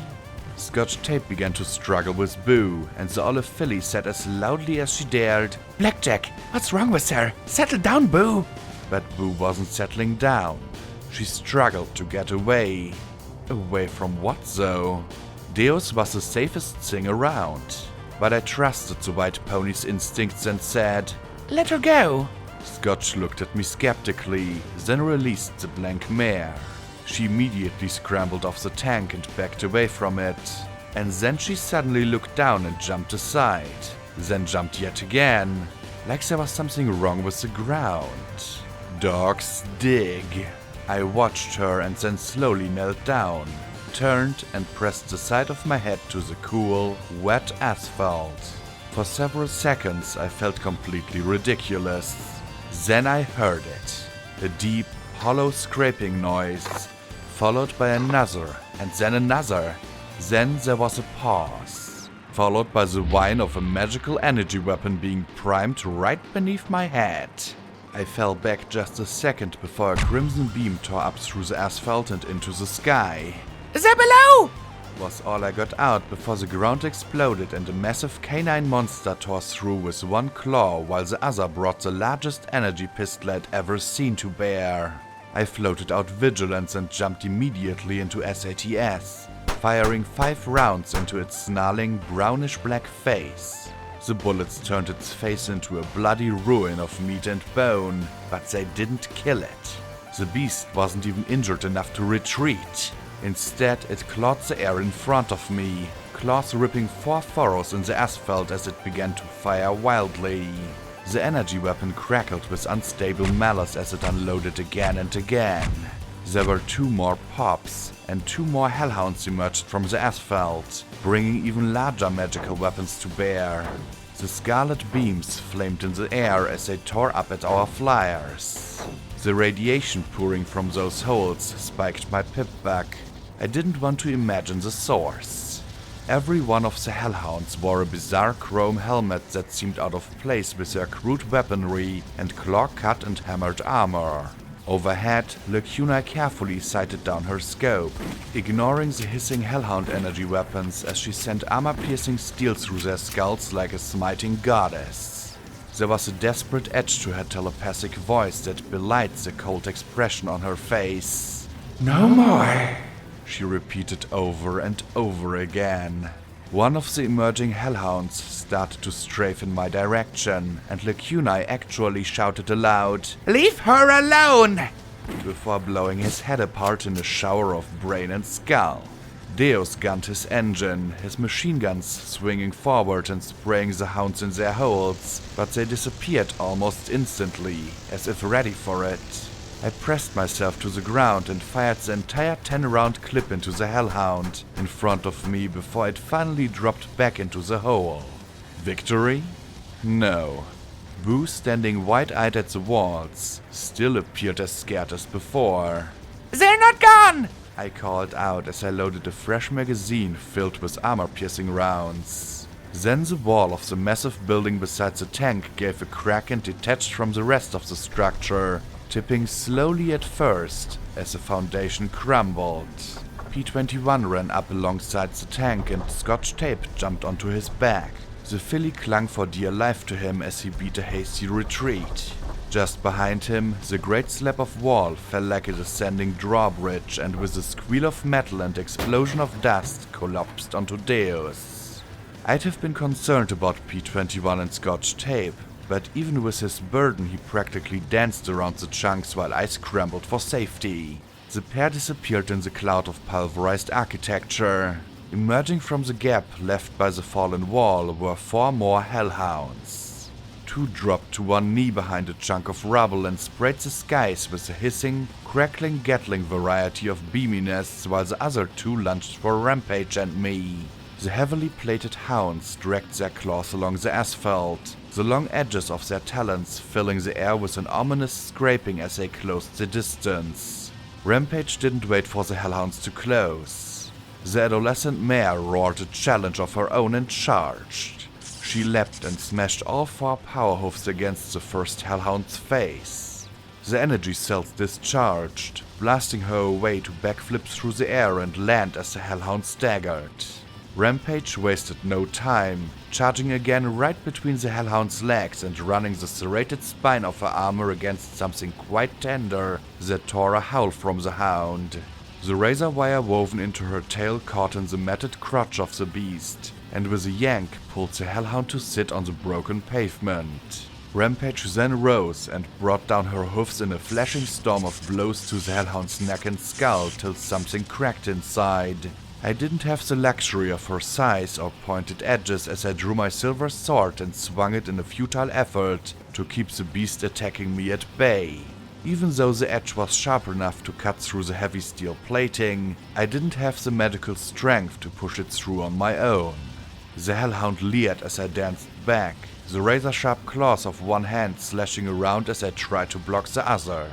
Vigilance punched holes in the hellhound, but I wasn't really doing much in the way of damage. Worse, I suspected from the lack of blood that the creature might be regenerating. Not good. I swapped to the shotgun as I gave ground, but the buckshot mostly deflected off my foe. I swapped to the assault carbine, but the close quarters meant that I was firing wildly at best. I suddenly felt a wall behind me, and the hellhound sprang. Sword and forelimbs stopped the claws that could carve through stone. Quickly, I twisted to the side so I could give more ground. Damn it! I'm not breaking these legs! I swore, as the claws carved shallow channels into the black metal with mere glancing blows. Celestia help me if those things landed a direct strike. The hellhound suddenly lifted its powerful forelegs and flipped me with a crash onto my back. It spread its mighty arms wide and let out a shattering roar of victory. A dull thump went off in the mist behind me, and the hellhound's yellow, bloodshot eyes widened in shock as it clutched its throat.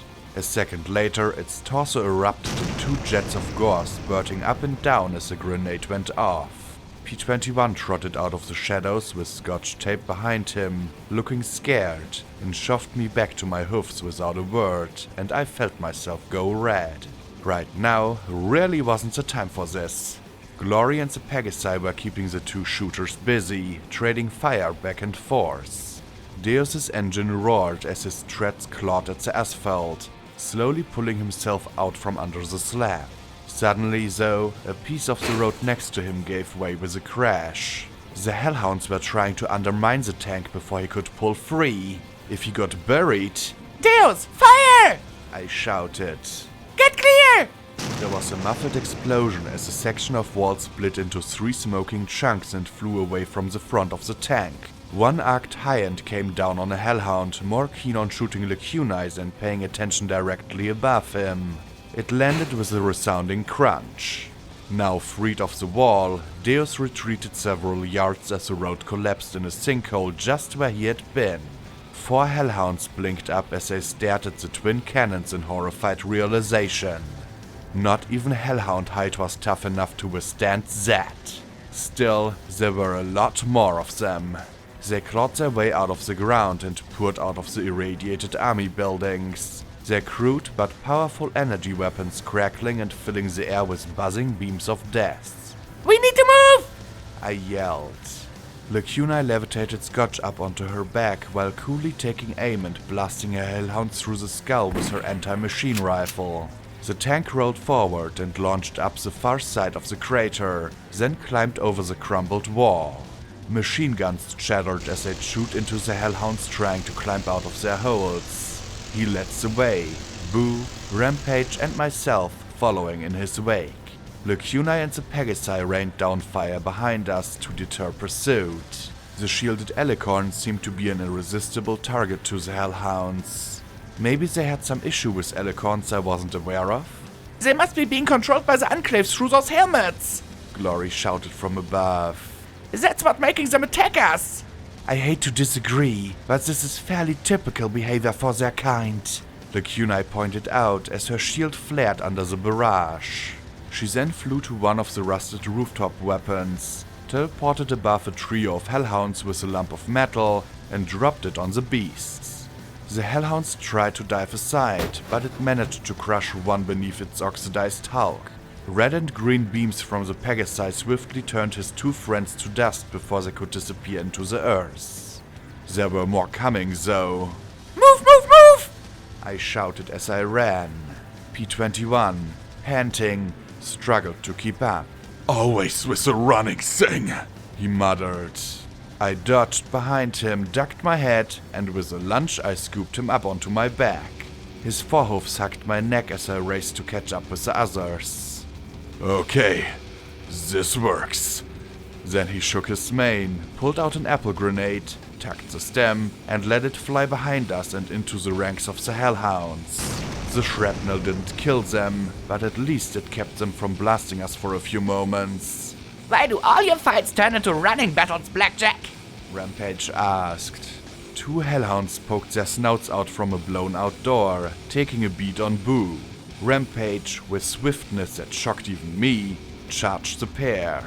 The armored mare rolled and body-slammed them with her spikes, knocking them back. Their crackling, sizzling weapons fired wildly, and the 2 beasts amazingly dusted each other. Rampage stood and shook the glowing powder off with a baffled look. Ha, that's new. The bloody mare beamed at the blank pony. Good job drawing them out, Boo. Boo just trembled in fear, looking as if she wished nothing more than to be back in Star House with a fancy buck cake. Anyway, as I was saying, Rampage continued. Don't get me wrong, this running and fighting is a whole lot of fun, but I'd really appreciate a little variety in the future. Sorry to be so predictable. I jumped and rolled aside as the ground gave way beneath me, blasting the hound with a levitated shotgun as it emerged, not doing much harm but surprising the creature. I might not be as sneaky on these hooves, but it was clear that I could still move as quickly when I needed to. Then I saw Deus driving beneath a footbridge between 2 of the large buildings and saw the pack of hellhounds perched along the edge. Look out! But it was too late. As Deus passed under them, a half-dozen of the armored beasts dropped down and began to rip into his armor with their claws. He tried to strafe them with the machine gun turrets, but the creatures wrecked the turrets with rending rakes from their talons before he was able to do any real damage. Hold out! We'll help! I shouted as I raced to try and pick them off the tank. Deus had other ideas. He suddenly swerved and, engines roaring, blasted the reinforced wall of a building ahead and charged straight into the hole. A cacophony of screaming metal, roaring engine, and ripping steel filled the air, and a great storm of dust blew out of the windows as he passed. From the crashing within, I suspected he was taking the roof down as well.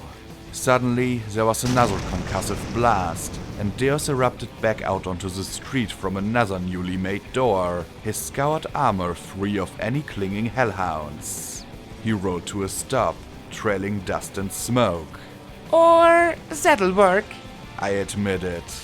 Deus's engine gave a guttering laugh as the rips and tears slowly started to repair themselves.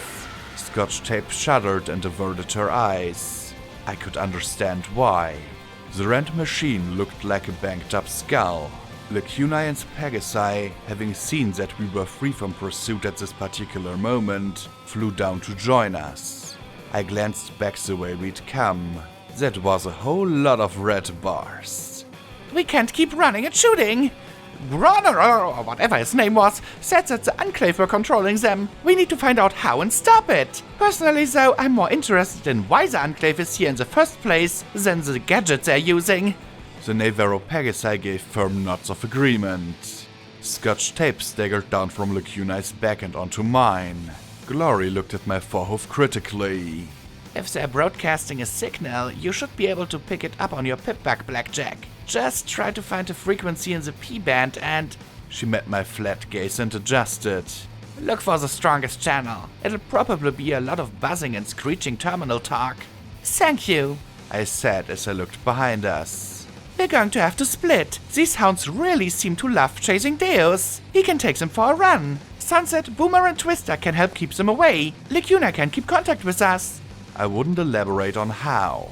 If we stop the broadcast, then hopefully the Hellhounds will let us go. If not, then we run and tell Rover to teach his cousins about gratitude. Sorry, we're going to need one flyer with you, Twister said firmly. We were sent to find out what Thunderhead is up to. I can't run the risks that you withhold information. Fine, you can... I started to say when Sunset stepped forward. I'll go, the mare said in a firm tone that allowed no argument. Twister looked a touch surprised at the mare's assertiveness. Sunset went on. You're a better fighter than I am, Sergeant, and you'll need Boomer's missiles. Twister looked at Boomer, who merely shrugged, and then back at the black-armored mare.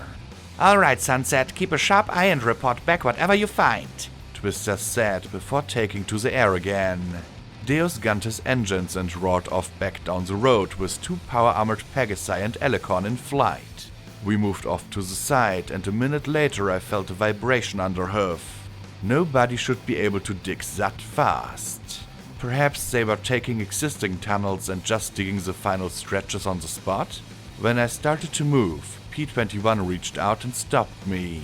A second later I saw the slower red bars. Hellhound flankers moving along, sniffing at the air as they pointed their ponderous, cobbled-together weapons about warily. For an instant, I was sure that we were doomed. I started to lift the carbine, but P-21 gave me the softest nudge. I glanced down and watched him give his head a tiny shake. I had to trust the smarter pony. A minute later, the Hellhounds straightened and took off after Deus. We're downwind, P-21 said simply as he slung persuasion around his neck once more. Boo had relaxed as well. I supposed that would do. I frowned as I looked around, but had no idea what I was looking for. A giant Enclave flag? A map with Hellhound Control Center clearly marked would be nice. I looked at Glory with a helpless smile. Ideas? Glory frowned and flew up a short way, turning this way and that before she landed. Can I see your broadcaster? She asked. I thrust out my pipback and she began to fiddle with it. Wouldn't use a broadcaster band. P-band, yeah. There! A screeching, buzzing noise emanated from my pipback, and I immediately turned the volume way down. That must be it. Now... She repeated the same process with her own pipback, then finally worked on Sunset's armor. Now you stay here, Blackjack, and swing your hoof around till the noise is loudest. I'll fly 100 yards north, Sunset can fly 100 yards south, and we'll triangulate on the transmission source. Did I mention how much I loved ponies smarter than me? Following her directions, we managed to find a general direction in which the signal was stronger than others. Grimhorn had a completely different layout from Mirror Mare or Iron Mare. Dozens of reinforced structures were clustered together between large expanses of open terrain. In the distance, we saw Deus tearing across a wasteland with a crowd of hellhounds in close pursuit. If it hadn't been for that, we never would have been able to dash across the breaks in cover. In several places we were literally tiptoeing around radioactive holes dug in the earth. While the misty fog might have given some cover from sight, I didn't know how well the hellhounds could sniff us out. What's down there? Scotch Tape asked as we passed by one of the radioactive pits. Who knows? Dysfunctional balefire bombs? Magical waste? Leaking stable tech reactors? I don't want to find out. I said. Nothing good was underground in Huffington. Yet I spotted what I hoped was our destination. A cluster of buildings, one of which had several large dishes pointed up at the sky. While many were streaked with rust, I suspected they still worked. The persistent cloud bank surrounding them was another strong indication of something Pegasus-related. Then there was a bush overhead, and 2 vertibugs passed above us, stirring the air and exposing us. Fortunately, the 2 vehicles seemed to have bigger things to worry about at the moment, as they rushed towards the structure with the large dishes. Is it just me, or does it feel like something is going on? I asked as the clouds closed in once more. Carefully, we picked our way forward. All it would take was 1 perceptive hellhound or 1 EFS and we'd be given away. Then we found the dead zebras and hellhounds, the bodies only a few days old, scattered across the broken ground. Dozens of striped corpses lay among about the dead canines. It'd taken headshots from skilled snipers to drop the beasts. From the ashes strewn about, I could only imagine how many had actually been killed. Still, the presence of the zebras baffled me. What were they doing here? Was this another thing like Yellow River or something else? It was a hell of a coincidence. Blackjack, Glory said as she knelt by a severed zebra head. A hellhound's claw had ripped the side of the face clean off and revealed the metal beneath. Not a zebra. A cyber zebra. I stared in shock as I spotted more in the wreckage. Up ahead there were sounds of gunshots, the zap of energy weapons, and hellhound roars. what the heck is happening? Scotch Tape asked, standing on my back and shielding her eyes as if that would allow her to pierce through the mist. We need to get higher, I said, looking around the rooftops. One of the buildings next to the structure with the 3 large dishes had a wooden scaffold lashed to the side. It creaked beneath my hoofs, but held my weight. Clearly this rooftop was some kind of camp. There were glyph-marked ammo crates half concealed underneath canvas sheets. The center of the building had long ago collapsed and lay as a heap on the first floor, leaving the roof as a balcony around a hole. Boo hung back, looking scared. I slowly moved to the edge of the building where some pony had left a pair of binoculars. Peering through them at the building next door, I spotted 2 that were surrounded by a barricade of rubble. Hellhounds, looking haggard and exhausted even for clawed monsters, seemed to be battling dozens, perhaps hundreds of zebras. The swamp of striped fighters was slowly wearing down the beasts. From atop the buildings, Pegasi in black power armor darted out of cover to strafe the strapped attackers and then returned to cover before deadly sniper fire could drop them.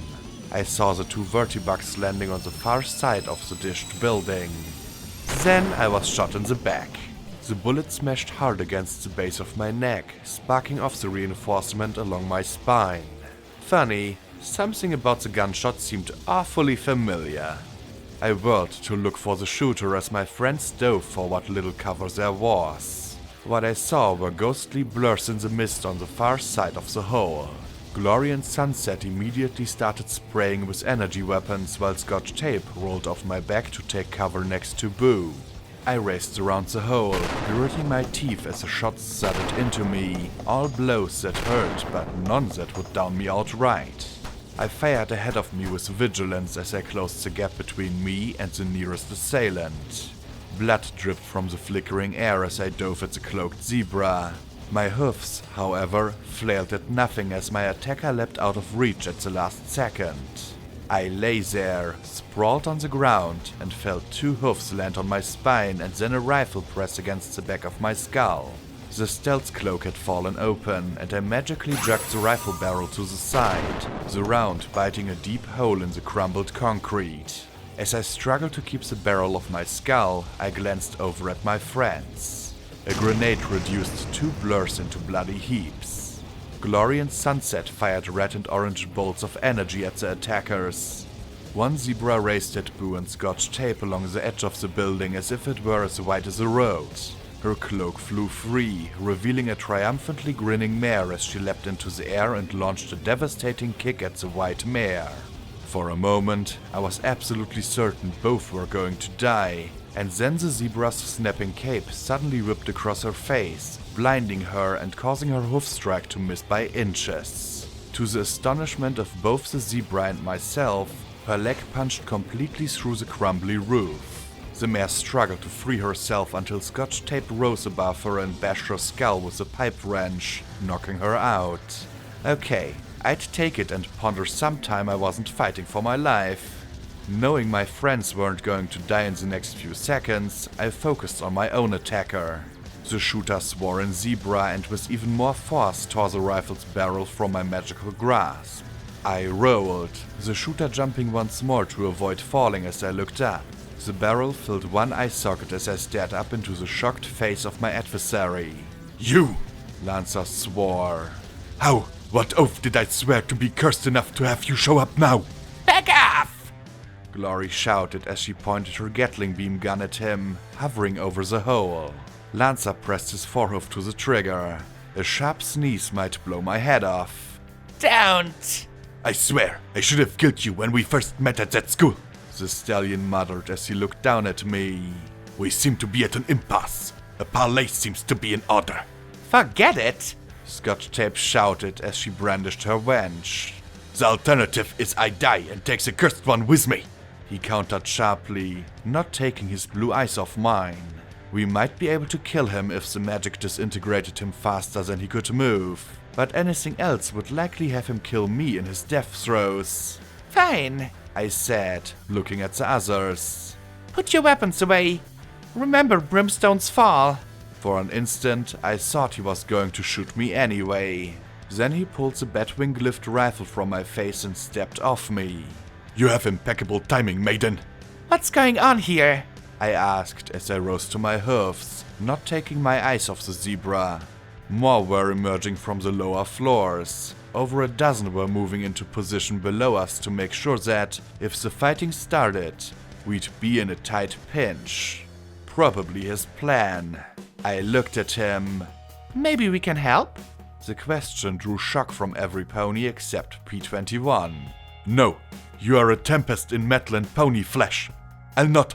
Lancer began. Then one of the other zebras asked something and it made him grimace.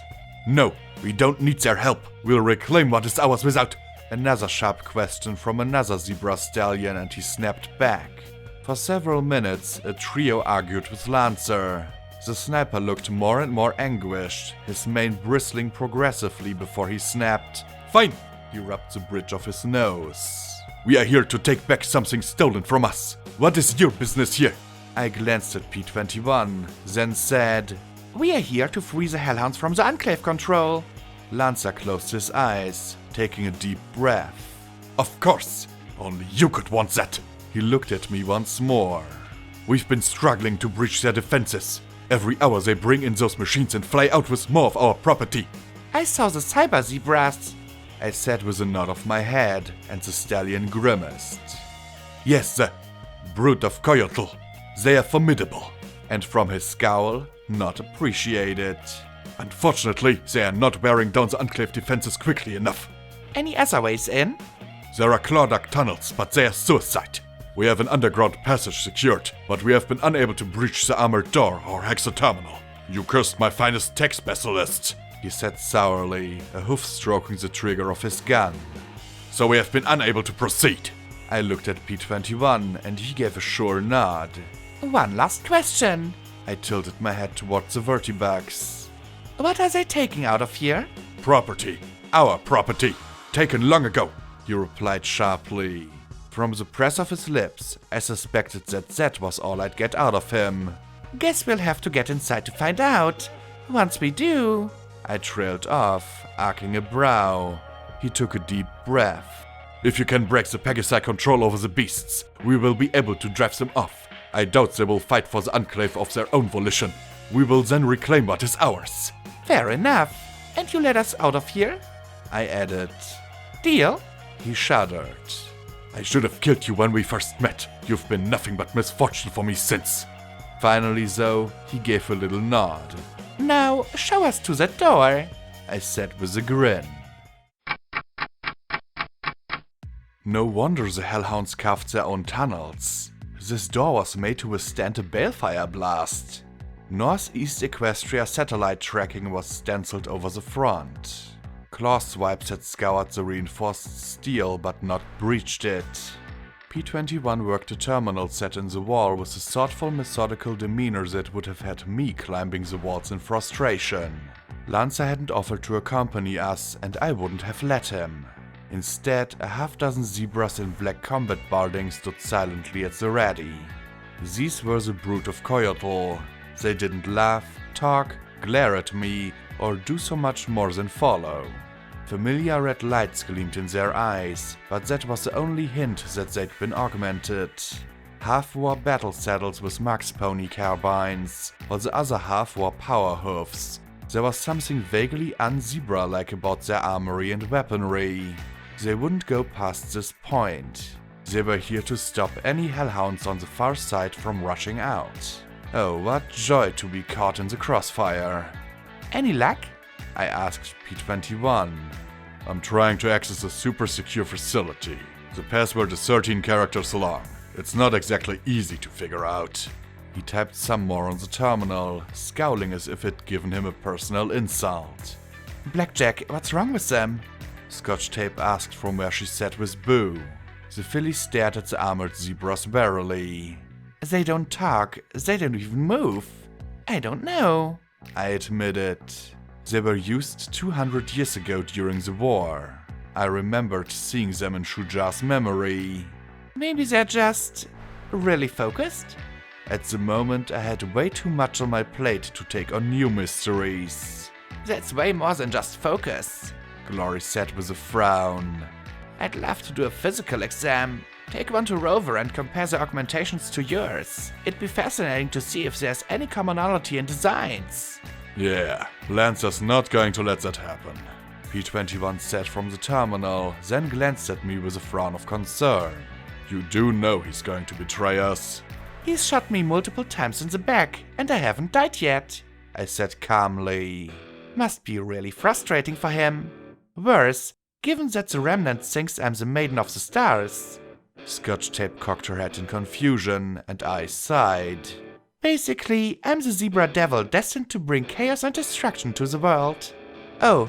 The filly smirked, but I could see the thought process work through her head as her smile disappeared. Oh. I'm not the maiden of anything. I'm not even a maiden. There's certain criteria a mare has to meet in order to be considered a maiden, and I blew that off when I was your age, I snapped, making Boo shrink back. Sighing, I added in softer tones. I don't want to destroy anything, Scotch. I didn't say you did, Blackjack. It's just, look at all the things you've done, she said with a tap of her hoofs. I know it's not true. P-21 hit a key, and there was a solid clunk and the sounds of working machinery from the door. There it is. Constellation, he said as the door slowly swung open. Its thickness was more than the length of my foreleg. Beyond was a hallway with an icon of 4 stars on the wall over the acronym NEST. Let's hurry. Now that this door's open, I give Lancer 5 minutes before he storms through here. As quietly as we could, we moved deeper into the facility. Given the reinforcement all around it, it was clear this place had been designed to withstand mega spells. There also weren't any signs of looting or pillaging, which made me wonder if any pony had entered here till recently. P-21 and Boo were in the lead, the white mare as cautious as P-21 as she moved forward. Sunset and I, with our metal hoofs, hung back. The red bars didn't give me much encouragement, but 3 times we evaded hellhounds and Pegasus patrollers, once by all of us hiding in large empty crates scattered along the halls. The fourth encounter, both Glory and Sunset placed exceptionally lucky shots that simultaneously vaporized 2 Hellhound guards before either of them could get off a roar. Scotch tape swept the dust into a nearby garbage bin. My paranoia began to nibble at me. It shouldn't be this easy. With EFS and the Hellhound's senses, we should have run into far more trouble. Was this some sort of setup? Blackjack! Glory said as she examined one of the many crates with the label Destination Shadowbolt Tower. Contents Scrap Metal 14/25, number 32. This is a Volunteer Corps label. This sure isn't a Volunteer Corps operation, I said as I slid the silver sword along the top, cutting through the screws holding the lid in place. We pushed it up and revealed a large, carefully disassembled piece of machinery. And that isn't scrap metal. Glory thumped her hoof against the crate, gritting her teeth. We always wondered why intelligence stopped blocking the VC program. They've been using us to smuggle things to the tower. I'm sorry, I said as I stroked her blue wings with a hoof. I'm not. Come on, now I have my own payback to give these jerks, she said as she continued down the hall. We soon found the nerve center of operations, emerging on a terminal-lined balcony walkway overlooking a buzzing command center with rows of even more terminals. The NEST control room had at least 24 power-armored Pegasi, another 24 technicians tapping away at terminals or talking over schematics, and I lost count of the Hellhounds. Once again, though, we'd gotten lucky. There was only one power-armored Pegasus guarding the balcony. When she trotted close, Sunset and I reached out, grabbed her by her tail, and jerked her through the doorway. One sharp blow later, the guard was unconscious, and we moved out on the balcony. Which one do you think is controlling the Hellhounds? I asked as I peered down at the terminals. None of them. Those are terminals. The mainframe is probably even more reinforced than this place, Scotch Tape said as she peeked down, rubbing her chin. Are you thinking what I'm thinking? P21 whispered to his daughter. That if we can't find the mainframe or the broadcast equipment, we can blow the cables connecting the two? Scotch replied, surprising the stallion. Actually, I was thinking of trying to find this place's reactor and blowing it up, he said with a sheepish grin. Overkill, Dad. The olive filly looked down at the floor. If I were designing this place, I'd drop the cables through the floor to mainframes below and run the broadcast cabling up an armored central trunk, which I think is right there. She gestured at a long square conduit running along the wall from floor to ceiling, passing right by the edge of the balcony. The problem is I have no idea how we'd carve our way in without every pony seeing us. Then a klaxon sounded, and at the alarm both Hellhounds and Enclave soldiers drained from the room, leaving the techs working more frantically than before. I looked at every pony, feeling that sense of paranoia growing. Nothing ever went this well for me. We moved to the end of the balcony. The conduit was almost the size of a pony. My silver sword floated out and I pushed with all my might, slowly carving a hole in the half-inch steel. Behind it was some sort of copper mesh. I floated both the cutout and the sword back to me while P21 prepared some plastic explosives. Then I munched on the metal. Blackjack, there's probably an auxiliary channel. This place have to have redundancy, Scotch Tape said tersely as she glanced down at the agitated Pegasus technicians below. See if you can find it and cut it. Right, I muttered, not having a clue of what I was looking for. Maybe a conduit with some sort of label saying, "Backup cables, please don't cut on it?" I moved back along the balcony with Boo following close behind me. Some of the terminals had burned out over time, but others still flashed their obscure data and messages. I wondered just what they meant, but really, all the Master ES 1037C 73% and CBG1 connection lost meant nothing to me. EC 1101 acknowledgement required. I paused and went back to the unassuming terminal with the tiny command up near the top of the screen. No! I glanced back at Boo, then at the terminal screen. My things are going to smooth paranoia tripled. I pressed the enter key, not sure what would happen. The screen flashed and more text appeared. LNR PLC to Nest Authentication 331-AJ762-RD997 Luna EC1101 activity detected. LNR PLC acknowledgement request 9999881/10,000,000 EC1101 acknowledgement required. Project Horizons protocol pending. I stared at the screen, but no matter what I typed, the same data scrolled. Dawn had said that there was a fuse lit once EC1101 was out of stable 99. This LNR PLC place was sending requests out to whoever could receive them, not realizing that Equestria had been destroyed. So what happened when it got to 10 million? I suspected that whatever the LNR PLC was, that was where Horizons was too. Still another dead end. I had no way of knowing how to acknowledge the request. Did I have to use my broadcaster? Transfer EC1101 into the terminal? How did I do that? Did the terminal even work? I sighed and looked at Boo. Another hint. Sometimes I think my life is just a string of hints I don't quite... Behind the pale mare, a row of 5 metal pipes with Orcs broadcast stenciled on them. And really freaky coincidences too. Boo blinked her pale eyes and cocked her head with a happy smile. I made 2 slices with the sword, cutting 5 discs out of the pipes and sending wired chaff all over the floor. If I set off an alarm, it couldn't be heard over the one already sounding. I trotted back to Scotch Tape with a grin. Cut the backups. You did? Scotch Tape said in shock, then quickly smiled. I mean, good job. Thanks, I replied dryly, then looked at P21. Bomb ready? He held up several bricks of explosive taped to a radio detonator. I floated it over and into the hole. There was a soft thud as it fell down a little ways before getting hung up on something. Okay. And I accessed my broadcaster. I'd done this once by accident, but this time it should work. This is security to all Enclave personnel, I said calmly. In 5 minutes I'm going to freeze the hellhounds you've enslaved here. You can use that time trying to stop me, or you can clear out. I paused, almost knowing for certain that he had to be listening. Lighthooves, you know what I can do. Remember Minty? Get your people out of here. From the shouts below, I guessed that my message had been received. I could only hope that they'd follow my advice. If they didn't, well, I'd given warning. Let's go, quick!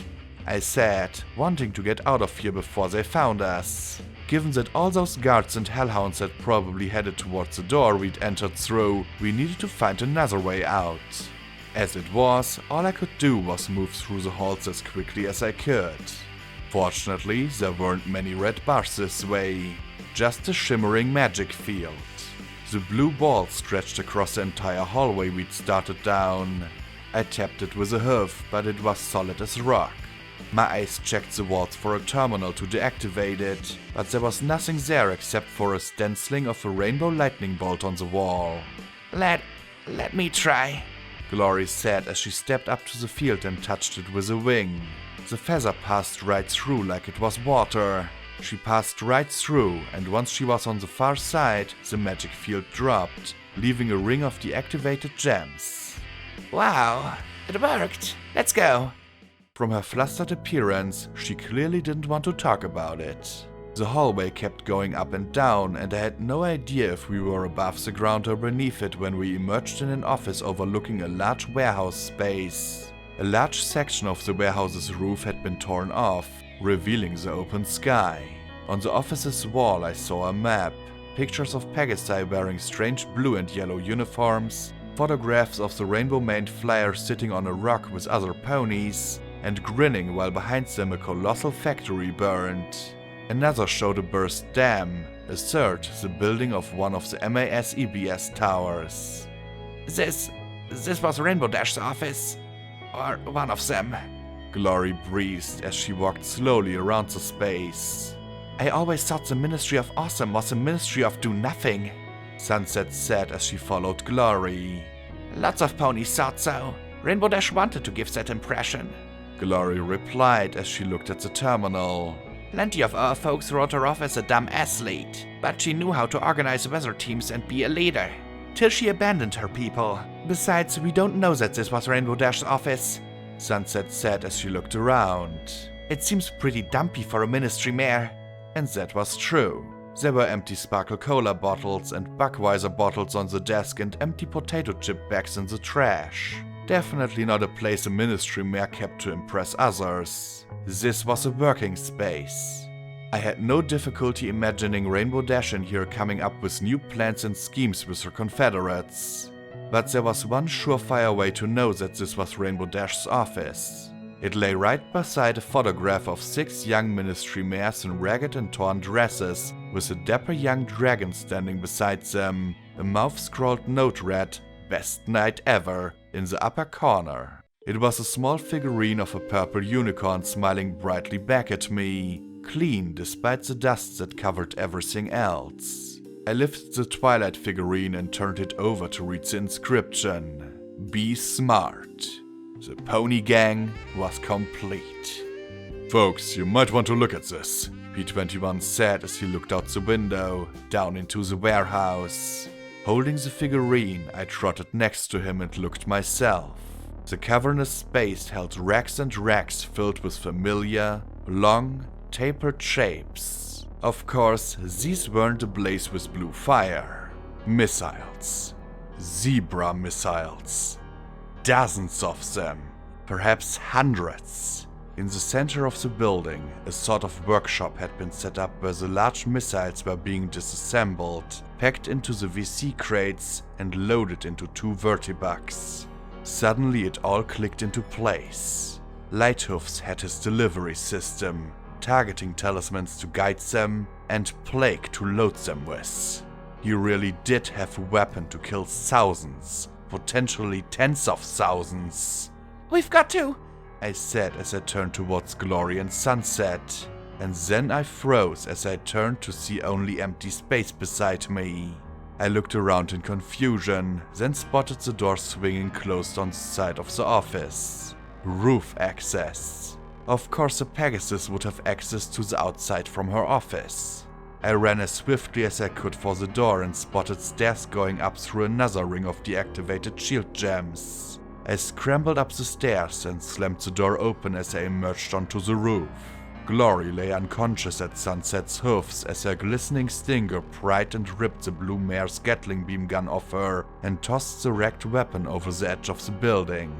The mare looked at me as I emerged, and the stinger at the end of her tail popped off. Sunset plunged her tail stub into a storage compartment on her side and withdrew it with a new tip, this one crackling with arcane lightning. I raced at the Pegasus as she crouched to pick up Glory. No! I screamed as I drew my gun and slipped into SATS, but Glory was now blocking my best targets. Instead, I aimed for Sunset's wing, triggering the targeting spell as I charged. The shots bit into the armored covering but didn't ground her. The power-armored Pegasus launched herself into the air, carrying my love with her. No! Glory! I screamed at the skies, helpless to follow. Then there was a flash in front of Sunset, and 4 Alicorn hoofs slammed into her. She coiled her tail around Glory as they tumbled back to the rooftop. You shall not pass! Lacunai thundered, her eyes blazing. Sunset flipped and landed atop the roof, facing me and holding Glory as a shield. The crackling blade came around, pressed at Glory's throat. Get back! I'm taking her with me! Sunset shouted. If she can get through those shields, she's Rainbow Dash enough for us! Back! They'll want her alive, but I'd be happy to rip out her throat and take tissue samples instead! Twister and Boomer flew in, and I swapped to my carbine. Sunset, what the hell do you think you're doing? Twister shouted as she flew towards us from the north with Boomer close behind. This wasn't the plan! Plan? There was a plan? I screamed as I kept my eyes locked on Sunset. The Thunderheaders have missiles. Cruise missiles. If we can get into the SPP, then we can smack them right out of the air. Sunset shouted. We have orders to retrieve the Rainbow Dash copy. She can breach barriers, Twister. That's all the proof we need. Take out that Alicorn and we can get out of here. But Twister and Boomer weren't firing just yet. What are you waiting for? Sunset blurted. We have our orders. Glory told me the Enclave aren't a bunch of selfish assholes. I shouted back, wondering if I could take the shot. A 3-round armor-piercing burst? Maybe. We have our orders. Sunset yelled. I've saved your life, Twister. Remember Yellow River? I asked as I lined up my shot. Sunset was backing towards the edge of the roof. Behind us, I heard some low hellhound snarls. Clearly, our yelling and gunshots were attracting attention. What's your call, Sergeant? Boomer asked, looking from Sunset to Lacunai. Twister looked down at Sunset. Now, I know you want to do what's right, Sunset. I do too. Yes, we have orders. It's our job to carry them out, but not like this. Let Morning Glory go. I felt a gush of appreciation for the mare for using Glory's real name. Hellhounds climbed over the far edge of the roof and began to race towards us, their dragging claws shrieking on the metal surface. In a moment it became clear that they were aiming just for me and P-21. Apparently, Pegasi were off their menu while under the helmet's influence. Traitor! Sunset screamed as she backed towards the edge. P-21, fire! I shouted. P-21's hoof smacked the detonator in his tail. From the tall building with the dishes came the faint sound of a crumpled explosion. The hellhounds stopped short of us, clutching their heads with screams. Then their claws curled in and crushed the helmets with a shrieking of metal. They tore the helmets off. No. Sunset murmured as she released Glory and turned to leap off the building. 2 hellhounds who had been about to tear me to pieces instead turned and leapt after her. Their claws sank through her armor, and Sunset screamed as she was borne to the ground, claws ripping her armor and flesh to pieces. 2 more hellhounds immediately began blasting into the air, forcing Twister and Boomer and Lacunai to evade their red blasts. Other hellhounds closed in to finish every pony not in power armor off. Gnar sent me! I yelled as 2 leapt upon me. One grabbed my throat and pulled back his hand to rip my head off in one swing. Gnar sent me to free you! The hand paused. Fierce, cunning eyes stared into mine with a palpable hatred. Then the hand around my neck released. Leave, was all the hellhound said. Then, with a howl, the hellhounds left the rooftop. With a whoosh, the vertibugs lifted out of the hole in the roof and made for the skies. One had a hellhound clinging to its side and struggling to rip its way to the Pegasus flyers. I checked to make sure Glory was okay. She was unconscious, but alive. I didn't look at Twister and Boomer as I said, "You should get out of here too. Tell your superiors that Lighthoof's plans on using missiles to deliver his bioweapon." "Blackjack," Twister began. "What about Glory?" "That's up to you," I said quietly. "Rainbow Dash was Twilight's loyalist friend. Twilight always knew that Rainbow Dash would do what was right eventually. I guess it's up to you to decide who your loyalty is to." I slipped the Twilight figurine into the saddlebag that held the others. The 2 looked at each other and then took off, flying southwest. I could only assume they'd find their way. I cradled Glory as I looked to Lacunai. "Take us out of here." 15 minutes later, we were reunited with Deus and Rampage and riding the tank away from the base. Rampage had a novel counter to the anesthetics that had incapacitated Glory. The shot of Dash that Rampage administered had Glory awake and practically bouncing on her hoofs. "Right, rematch! Next time I'm going to take them all down! 10 seconds flat!" she said as she punched the air with her hoofs, snorting. "I like this Glory. She's goofy." Scotch giggled. "Wait till the dash wears off," I countered, hoping we wouldn't have another addiction to worry about when she crashed. I then filled Rampage in on everything that happened while we were gone. The striped mare listened to our story of our infiltration, muttering sourly, "Wow, you have all the luck. In, out, killed a traitor, freed a bunch of bloodthirsty monsters. I should have gone with you. We've just been leading hellhounds around in circles. Deus rumbled his engine in reply. Yeah, well, I don't want to make a habit of it. Hope Rover's happy, I said as I rubbed my throat. Hellhounds and sand dogs aren't even close to each other. I'll take cyber dogs over radioactive hounds anytime. Blackjack, P21 called out, pointing into the still lingering mist. I looked up and spotted the blue bars. Lots of blue bars. Dozens. Hundreds, maybe. They walked out of the fog in perfect unison. Every step was simultaneous and deliberate. I felt a frisson at the black-armored, faceless horde of zebra. The brood of coyote were a silent, ominous lot. Glory popped into the air. Let me at him! I'll take them all down! I grabbed her tail with my magic and gave a firm yank to plant her butt back on the tank. Hey, what do you think you're doing? She protested. Hush, and let the non-drugged ponies talk, I said as I looked around for him. Lancer? I called out. Maiden, you replied as the zebras parted and the silent stallion advanced. Well, is this a point of your sudden yet inevitable betrayal? I asked dryly, tapping the turret with my hoof with a reassuringly solid clang. Because while you got an army, I got a tank. Maiden, didn't I tell you that your death wouldn't be at my hoofs? Your demise has been decreed to be carried out by Legate Vitiosus himself. I would not kill you, even if I had the opportunity. Lancer said with a calm smile as he stood out in front of us. I didn't point out how willing he'd been to threaten to kill me when he'd had guns pointed at him. So... I frowned as I watched the black-armored zebras slowly back away as one. They weren't moving as if to simply let us leave, however. One red bar appeared on my EFS. Oh no. A gap appeared ahead of us, and a lone figure slowly advanced through the mist.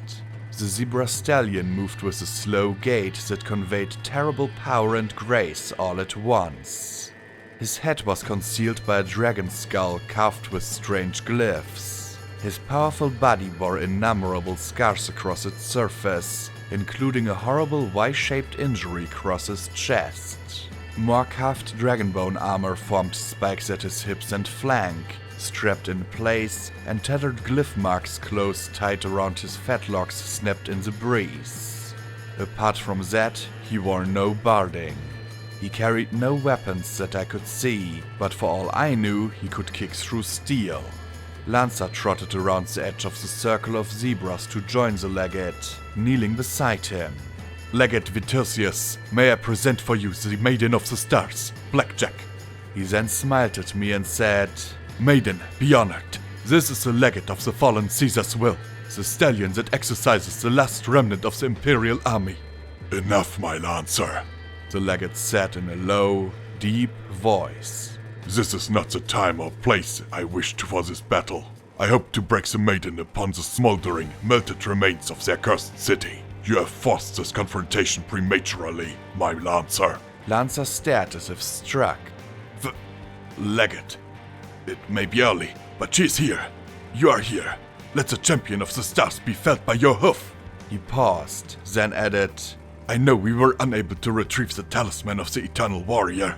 Indeed, you have failed to do a great many things. You were unable to slay my treacherous mate. You failed to retrieve the bones of the stars, and the talisman escaped you. Now you force this premature confrontation.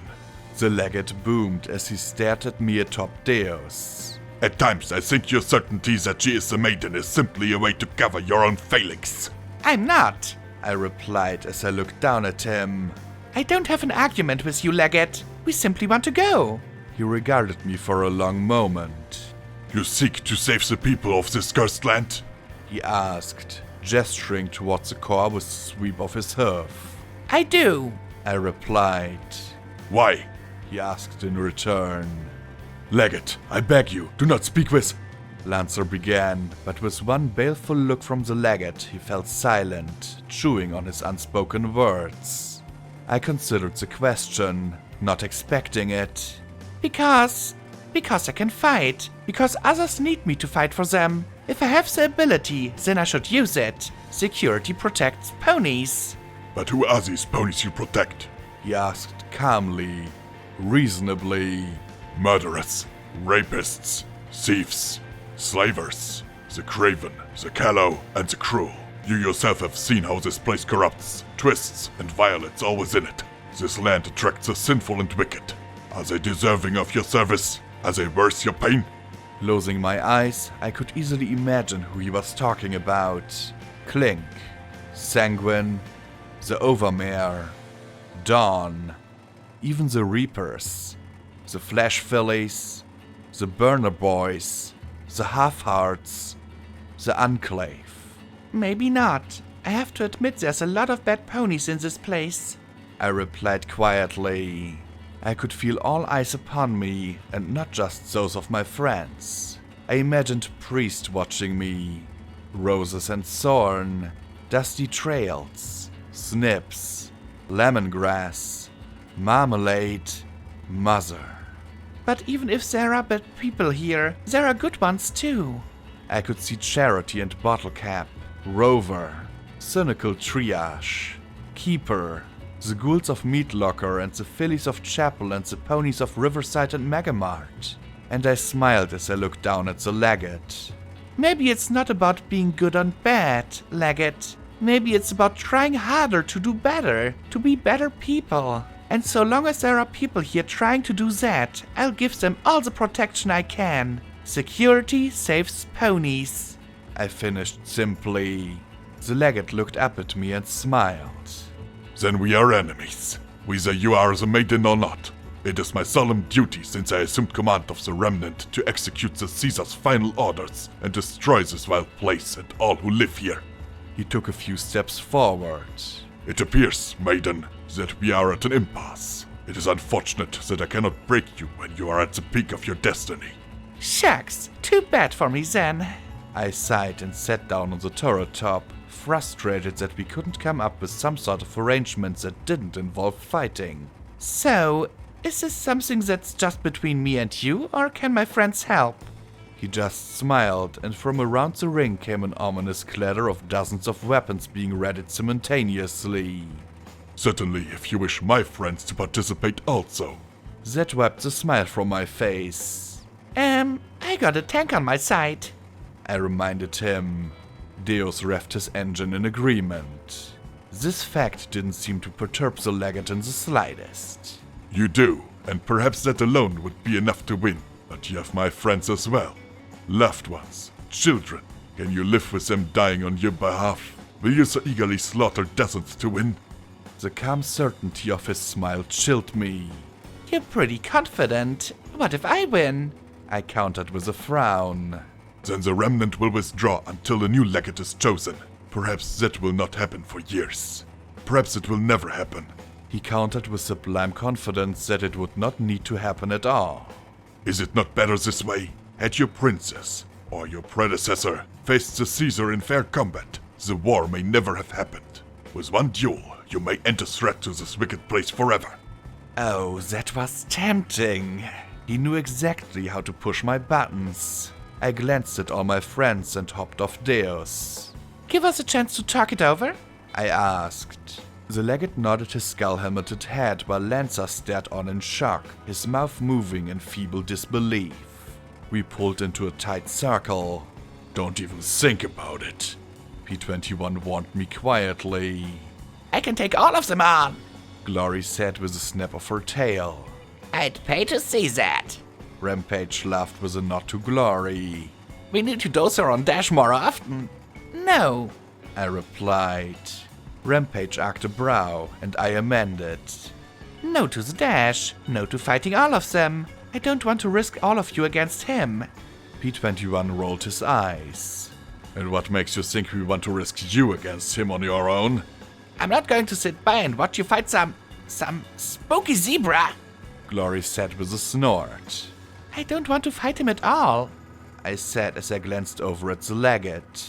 And oddly, I don't think he wants to fight me either. Something about this feels wrong. So, as soon as Deus and the rest of you are clear, I want Lacunite to find the nearest radiation crater, suck up the rats, and come yank me out if things go bad.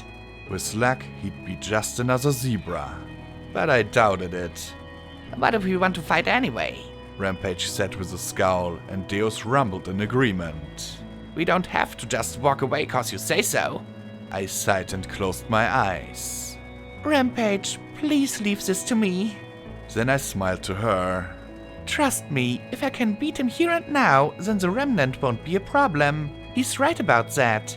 I'd rather not fight another war. She screwed up her face, grimaced as if she had a bad case of indigestion, and finally slumped. I don't like this Blackjack. This guy, he feels familiar. In a bad way. A part of me just knows him. She said with a frustrated scowl, then added, And I know he's bad fucking news. I knew what she meant. Something about the way he talked, even the way he moved, nagged me. I turned back to him. I want your soldiers to pull back. My friends will do the same. Then we can have your duel, till one of us surrenders or is killed. Agreed? Your terms are acceptable. You replied casually. You may use whatever weapons you have at your disposal. No, Legate, she must be slain here and now. Lancer backed as the zebra horde pulled away. Silence! The legate countered, not taking his eyes off me. You forced this confrontation prematurely. Do not say another word to me. Glory, still muttering about how she could take them all on, gave me a firm hug and a promise that if I started losing, she'd be there in 10 seconds flat. With that, the tank rolled further north with my friends, and the striped horde moved off to the east. I spotted a half dozen or so hellhounds watching from the southwest through glinting binoculars. Were they going to interfere, or were they placing bets? I wondered what the odds they were laying on me were. I levitated the star metal sword in vigilance before me. The only weapons he might have had were those wind-blown pieces of claws tied to his legs, and I wasn't sure how effective those could be. As we began slowly circling each other, the Huffington rain decided to start right there, hissing on the rock and dripping along my metal and his bone. I just had to beat him, not even kill him. I could do this. I could. We trotted around each other, feeling as if we were building up energy and any moment, and like that he turned and darted in with a speed that almost took me by complete surprise. He leapt over my swing in a somersault and smashed his outstretched hoofs against my skull, rattling my focus. He landed in front of me and launched into a backwards flip that crashed his hind hoofs against my jaw. I fired wildly as I staggered back, but he landed on his back legs and in a half dozen steps arced around to my left, jumped in a spin, and bashed the side of my head again with an outstretched rear hoof. The force of the blow almost put me on my backside as he landed in a crouch and twisted to arrest his momentum in that direction. A second later, he reversed the movement of his upper body and like a snapping spring rammed his hoof against the opposite side of my head, knocking me flat on my back on the ground. All that in 10 seconds. My EFS warned me that my head couldn't take a series of blows like that again, but that was exactly what the legate was continuing to target. He sprang like Rampage high into the air, flipping and bringing his rear hoofs down in a finishing blow aimed at my skull. I brought up my forelegs and his hoofs clanked loudly against them. The sword flashed through the rain to sever the hoof pressed against my forelimbs, but he kicked off my legs before the edge connected. Rolling back upright, mud streaking along my hide, I dropped into SITS and queued up 5 shots. To my amazement, the targeting spell estimated only a 40% chance of hitting. I triggered the spell anyway, but as soon as I did, I could see why the chance was so low. Everything moved at a crawl except for him. 3 rounds bit into his striped hide, but they were spread out and not near any of the vitals I'd aimed at. The shots didn't even seem as effective as they should have been, given he wore no barding in those areas. His tough hide just fought the impacts, leaving small bloody holes rather than gaping wounds. Not good. I rose and lifted my hoofs to block further attacks to my head, but the legate had fainted.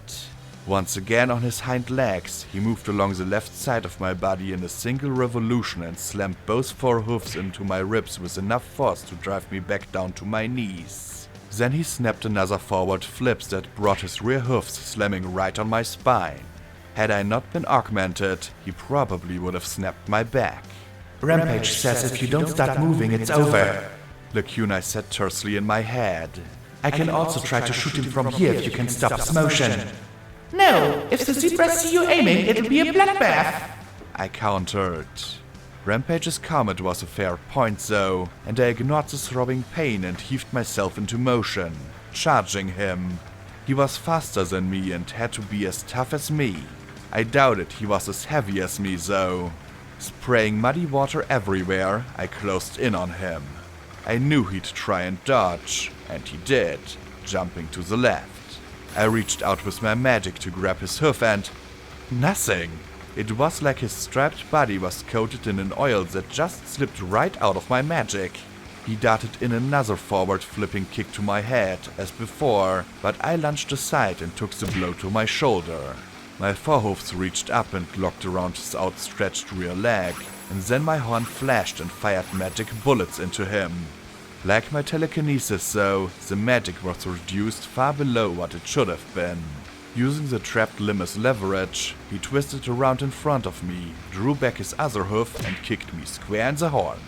The stab of pain almost broke my focus, and my planned swing with the sword to sever his trapped leg missed and bit deep into my own right foreleg. As smooth as a greased gun slide, he kicked until I lost my grip, then pulled free. I didn't stay put and let him simply spin kick me yet again though, instead backing away and blocking the attack. Perhaps I could wear him down. Then I saw that the holes I'd punched in his side were closing before my eyes. Oh, come on! You're ridiculously fast, strong, partially bulletproof, magic resistant, and regenerating? I protested, pointing my sword at him. How? You are hardly one to complain about unnatural abilities. He countered, gesturing with a muddy hoof at my synthetic limbs. You profane your body with metal and machines to gather your strength, violating your very essence. He smiled, and Celestia damn me if the bastard didn't flex his powerful muscles and send half the zebra mares behind the brood of Coyotl whooping. Still, he was giving me an opening and a breather, which was a little baffling since he was supposed to be finishing me off. As I rose back to my hoofs, he continued. Whereas I have augmented my body with sanctioned alchemy and sorcery that only the zebras possess. The fury of the spirits, the might of dragons, the ferocity of griffins, the power of things beyond your grasp. He posed like a magnificent striped god before his followers. If he'd been a little more reckless, I'd have thought him a braggart, but he never took his eyes off me and gave me an opening to knock him out. Either he possessed scary confidence in his abilities, or something was going on here. Well, great! Good to know. So, we're going to be locked in an eternal struggle here then? I countered sarcastically, at the same time thinking frantically to try and figure out what he could be up to. No, simply until your power reserves are drained. He replied casually. I shall not tire, and my body shall not fail. Yours, however. He trailed off as his smile widened. Crap. I queried my available power in my EFS, and the moment my attention moved off him, he was on me. One of his rear legs swung low on the ground in a powerful circle and swept me off my hoofs again. My focus snapped, the blade spinning off into the muck around us. Without stopping his spin, his outstretched hoof crashed against my descending skull and spun me away into the mud. I groaned and stayed on my back for a few seconds too long. His circling hoof continued around a third time, changing orientation from horizontal to vertical and crashing down on my chest with such force that even my synthetic lungs had the breath blasted from them. Pathetic, he said as I lay there, my chest making disturbing crackles and wheezes as my lungs reinflated. It is your destiny to be defeated by me, but I had hoped for something grander. We're going to come back. Lacuna began to say in my mind. No! I shouted, feeling the old, familiar need to win growing within me. I flashed as the laggard cocked a brow and hissed mentally. Stick to the plan. I can handle this breeding son of a mule. No, you have nothing more? The legate tilted his head with a question, then straightened and broadened his smile a bit. Oh, are you communicating with your friends? Some eternal radio? I spat something that tasted of oil and blood into the mud and glared up at him. You're stalling again. Why the fuck don't you finish me off? Don't worry about them. I hissed as I lifted myself back up. Worry about me. My horn flared as I drew vigilance, sacrifice, and duty in a surge of desperation, firing wildly at him as I charged.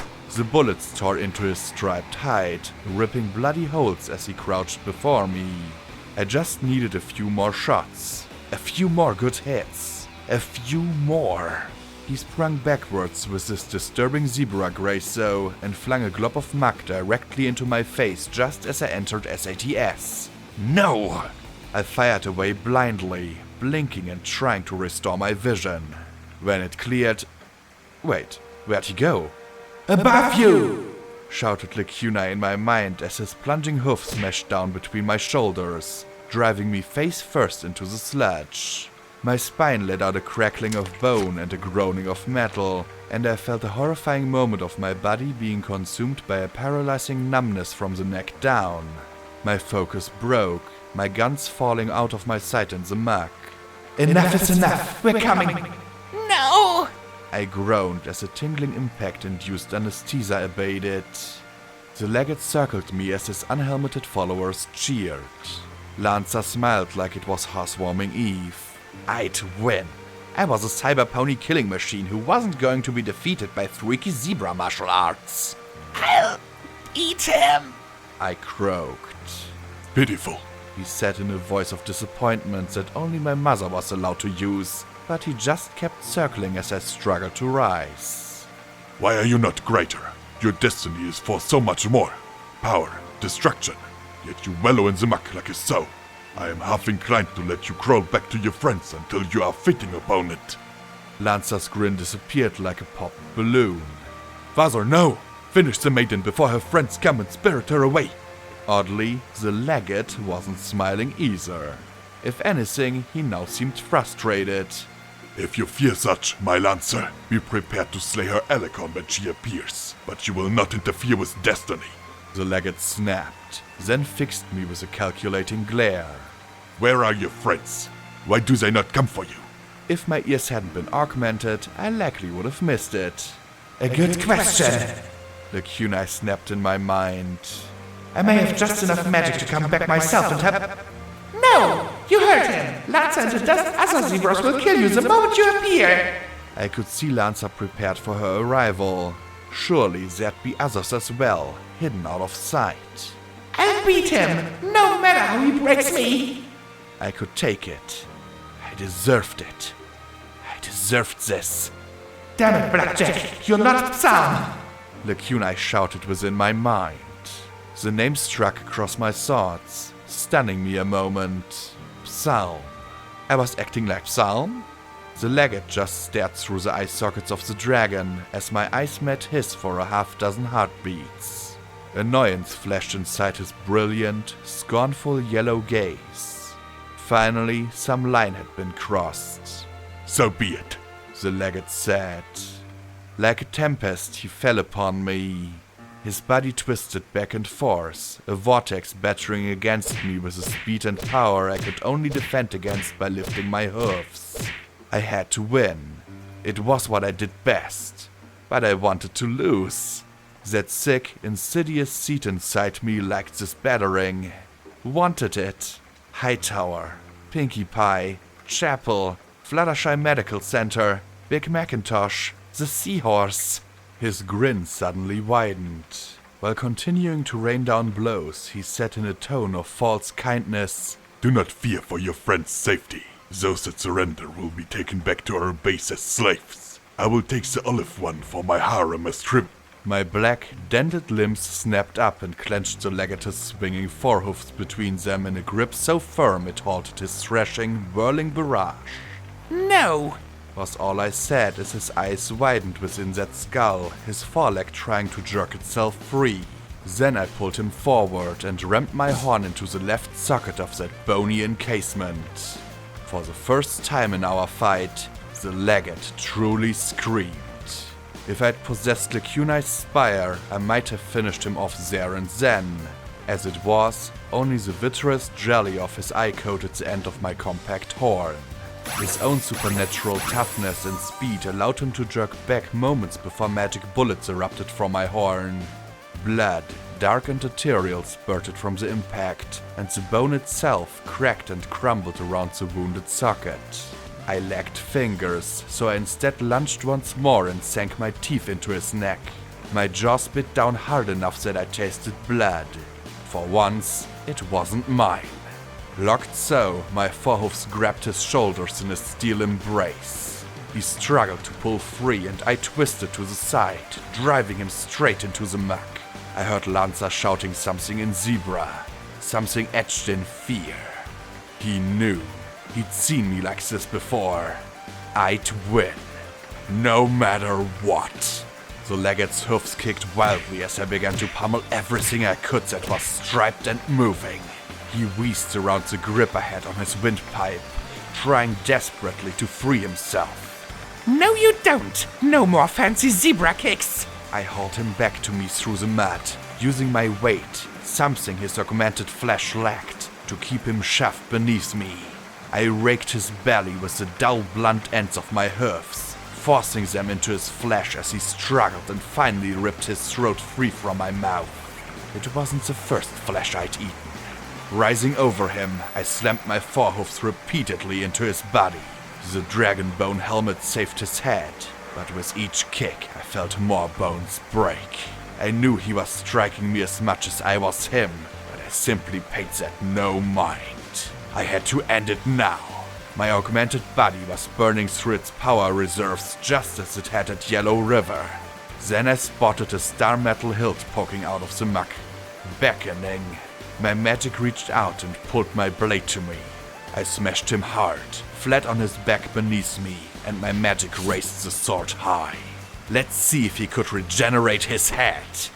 Half of my face exploded in pain that cut right through my fury and focus. The right half of my world disappeared into a wild blizzard of colors and shapes as shrieking, staticky feedback shot through my skull. I screamed as a red-hot dagger of agony plunged itself through my right eye, my body arcing back as my hoofs clenched over the wound. The legate gave a heave beneath me, throwing me off. Any second now, he'd finish me off for good. I clenched my eyes shut as I writhed. I felt the familiar floating sensation of death surround me, and I finally relaxed. Finally, I'd see Mother again.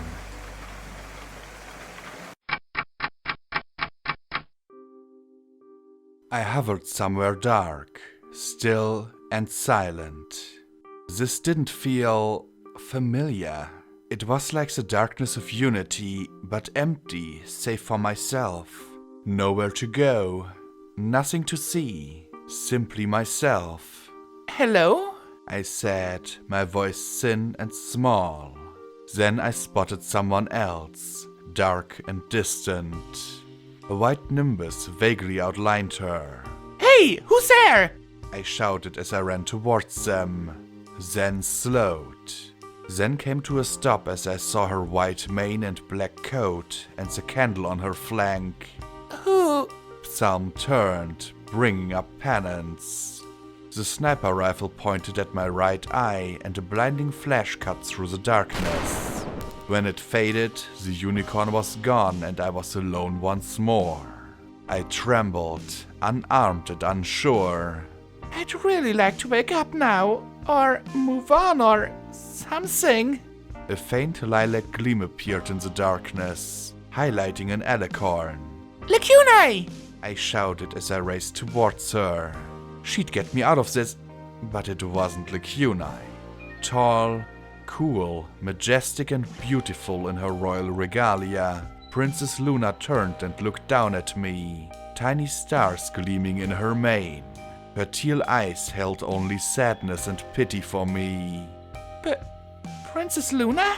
Suddenly she reared up, her purple aura becoming a frigid blue corona as her delicate ceremonial yoke became star metal barding and her tiara a cruel helmet.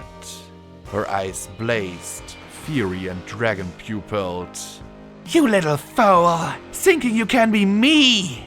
She roared as she reared up before me in the dark, and then she brought her hoofs down on my head. Again, darkness. I curled up, trembling. A distant red glow bloomed and I watched it tearfully. This one approached slowly, relentlessly, inevitably. The red glow grew like a flamer spreading across that vast void around the dark figure. This time I turned and ran as fast as my white hoofs could carry me. But though her slow step remained constant, the distance between us closed. I could hear the crackle and the screaming behind me as the darkness was consumed by the inferno. Stay away! I screamed as I whirled, raising my hoofs in horror at the figure. A white unicorn fused with black steel looked down at me, with light flickering in her hard, soulless eyes. A field of strewn bodies spread out behind her as her black and red mane snapped in an ethereal wind. So many dead. Raiders, foals, stable ponies, zebras, hellhounds, steel rangers. An endless field of death punctuated by a rainbow mane, a bloody fedora, a broken purple wing, and an olive filly embracing a mare no longer pristine white. She pressed a gun to my right eye. I stared down the barrel's spiraling rifling and into her merciless grin simultaneously. Can't escape the maiden, Blackjack said, and my world exploded once more into a white I hoped would never end. Blackjack! A mare called from somewhere both close and distant. Blackjack! One by one, sensations returned. Cold, wet metal on my back, the rumble accompanied by a faint vibration of an engine, pain throbbing through the right side of my face. Sadly, this was all distressingly familiar. I got shot, didn't I? I muttered, looking up into the white eyes of Glory. Don't move! She said in concern as she looked down at me, chewing her bottom lip in worry. I sighed and remained still. What happened with the zebras? We don't know, P21 said as he moved on the opposite side of me from Glory. Lacuna started screaming that we had to get back to you immediately. The blue stallion looked off in what I could only presume was the direction of the alicorn. I've never heard her scream before. I didn't know she could.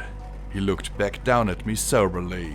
We barely saw anything of the fight. The fog cut us off. Lacuna was all but jumping in one of those radiation pits trying to get enough magic to get in and pulling you out. We arrived just as the zebras were leaving. He looked off in another direction. They are gone though. I checked. They've moved back to the base. They left you for dead. Me? The maiden? The pony devil of the stars? That doesn't make sense, I muttered weakly. Zebras, P21 said in return with a small shrug. I got a head, Rampage said. It's only got one eye though. Head? I muttered, starting to get alarmed. Eye? I began to raise my head, but then P21 pushed me back down. Don't move. Not unless you want to break out your eye patch again, the blue pony said as something wet and fleshy thumped heavily onto the metal beside me. Lacuna, make sure Scotch and Boo don't see this, please. What's going on? I asked. The bullet went right into your right eye, Blackjack. It deflected, and its sheer dumb luck that's around exited out under the right ear and not your brainstem, Glory said in a shaky voice. Celestia, I want more dash. Got some right here, Rampage said brightly. Chemical confidence in a nice little inhaler. P21 raised a hoof out in the direction of Rampage's voice and shook his head. Glory took a shaky breath. No, he's right. Put it away. Throw it away.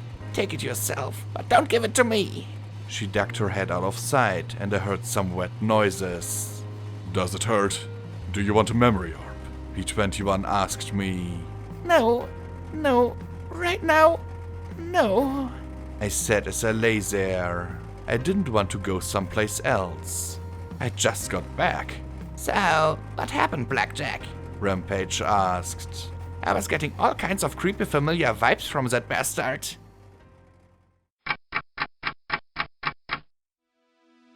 Once my face was put back together again, Glory was cleaning things up. I was chowing down on a third cyber pony cake, and P21 was keeping an eye out as we sat together atop Deus. Scotch Tape and Boo had collected my weapons from the battlefield, while Rampage scavenged the remaining zebra corpses, leaving me time to think of my next step. The only problem was, I wasn't sure what it should be. I felt strings attached to me, tagging me this way and that, pulled by unknown manipulators. I stroked the mane of the Twilight figurine as I pondered. Did I really have any choice? Fate. How seductive it was. Not my fault. Not my responsibility. Bad things. Good things. You could say it was all fated to be. Had Twilight been fated to end up trapped in a monstrous goddess? Pinkie Pie fated to become a drug-addicted pariah? Psalm to kill Big Macintosh? Maybe there was some alternate history where the war never happened, where fate was kinder and gentler than it was today. I looked down into Twilight's happy, smiling face. Fate was an easier answer when you looked at the strand of history. All those little causes and effects leading to now. Sometimes miraculous, sometimes monstrous. Was I really the Maiden of the Stars? How are you, Blackjack? P21 asked. How are you, really? I sighed and hugged the figurine to my chest. Different. Haven't been in a fight like that in a while. Not since. Yellow River. Was it really only a few weeks ago? He caught my uncomfortable expression, and I looked at my forehoofs. Guess what Mom said was true. There's always a bigger fishy. Huh? He asked with a cock of his head and an amused, if baffled, smile. Nothing. Just something Mom used to tell me. I said with a sigh as I kept running my hoof over the figurine's mane. He sat quietly beside me.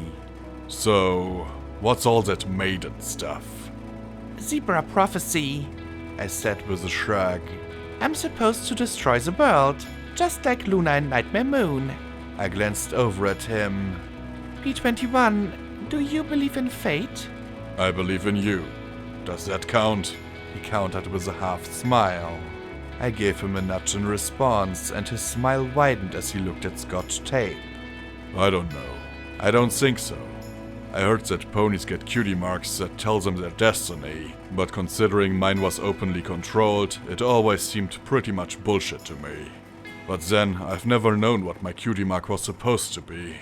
What if your destiny is something bad? What if it's to kill and hurt people? I asked. Then you ignore it. He said simply. Because if you accept what that bastard said about your destiny being ruin and death, then it'd be no different than me accepting that the medical mare's telling me that my destiny was to be a walking sperm bank who should be dead by now. We decide our own destiny. Did I have a choice? Was I just following the strings? Were we all? I felt I had 3 different paths in front of me, and whichever one I took was going to decide everything. I could go after Dawn, the Harbingers and Cognitum, and try to end that threat once and for all, or perhaps try and find out a way to stop the Legate and his army from attacking the Hoof and all my friends within it.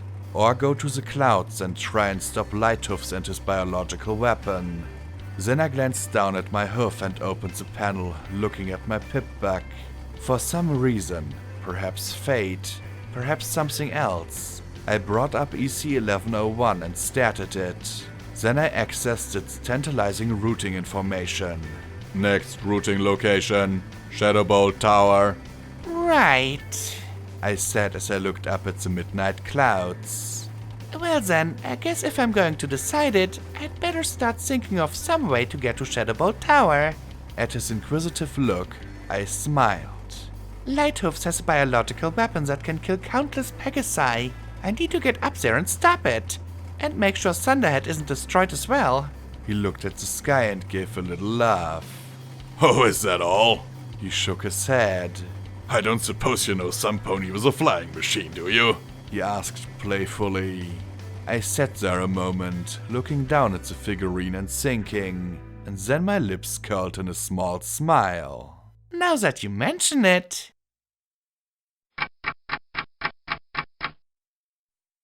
Footnote.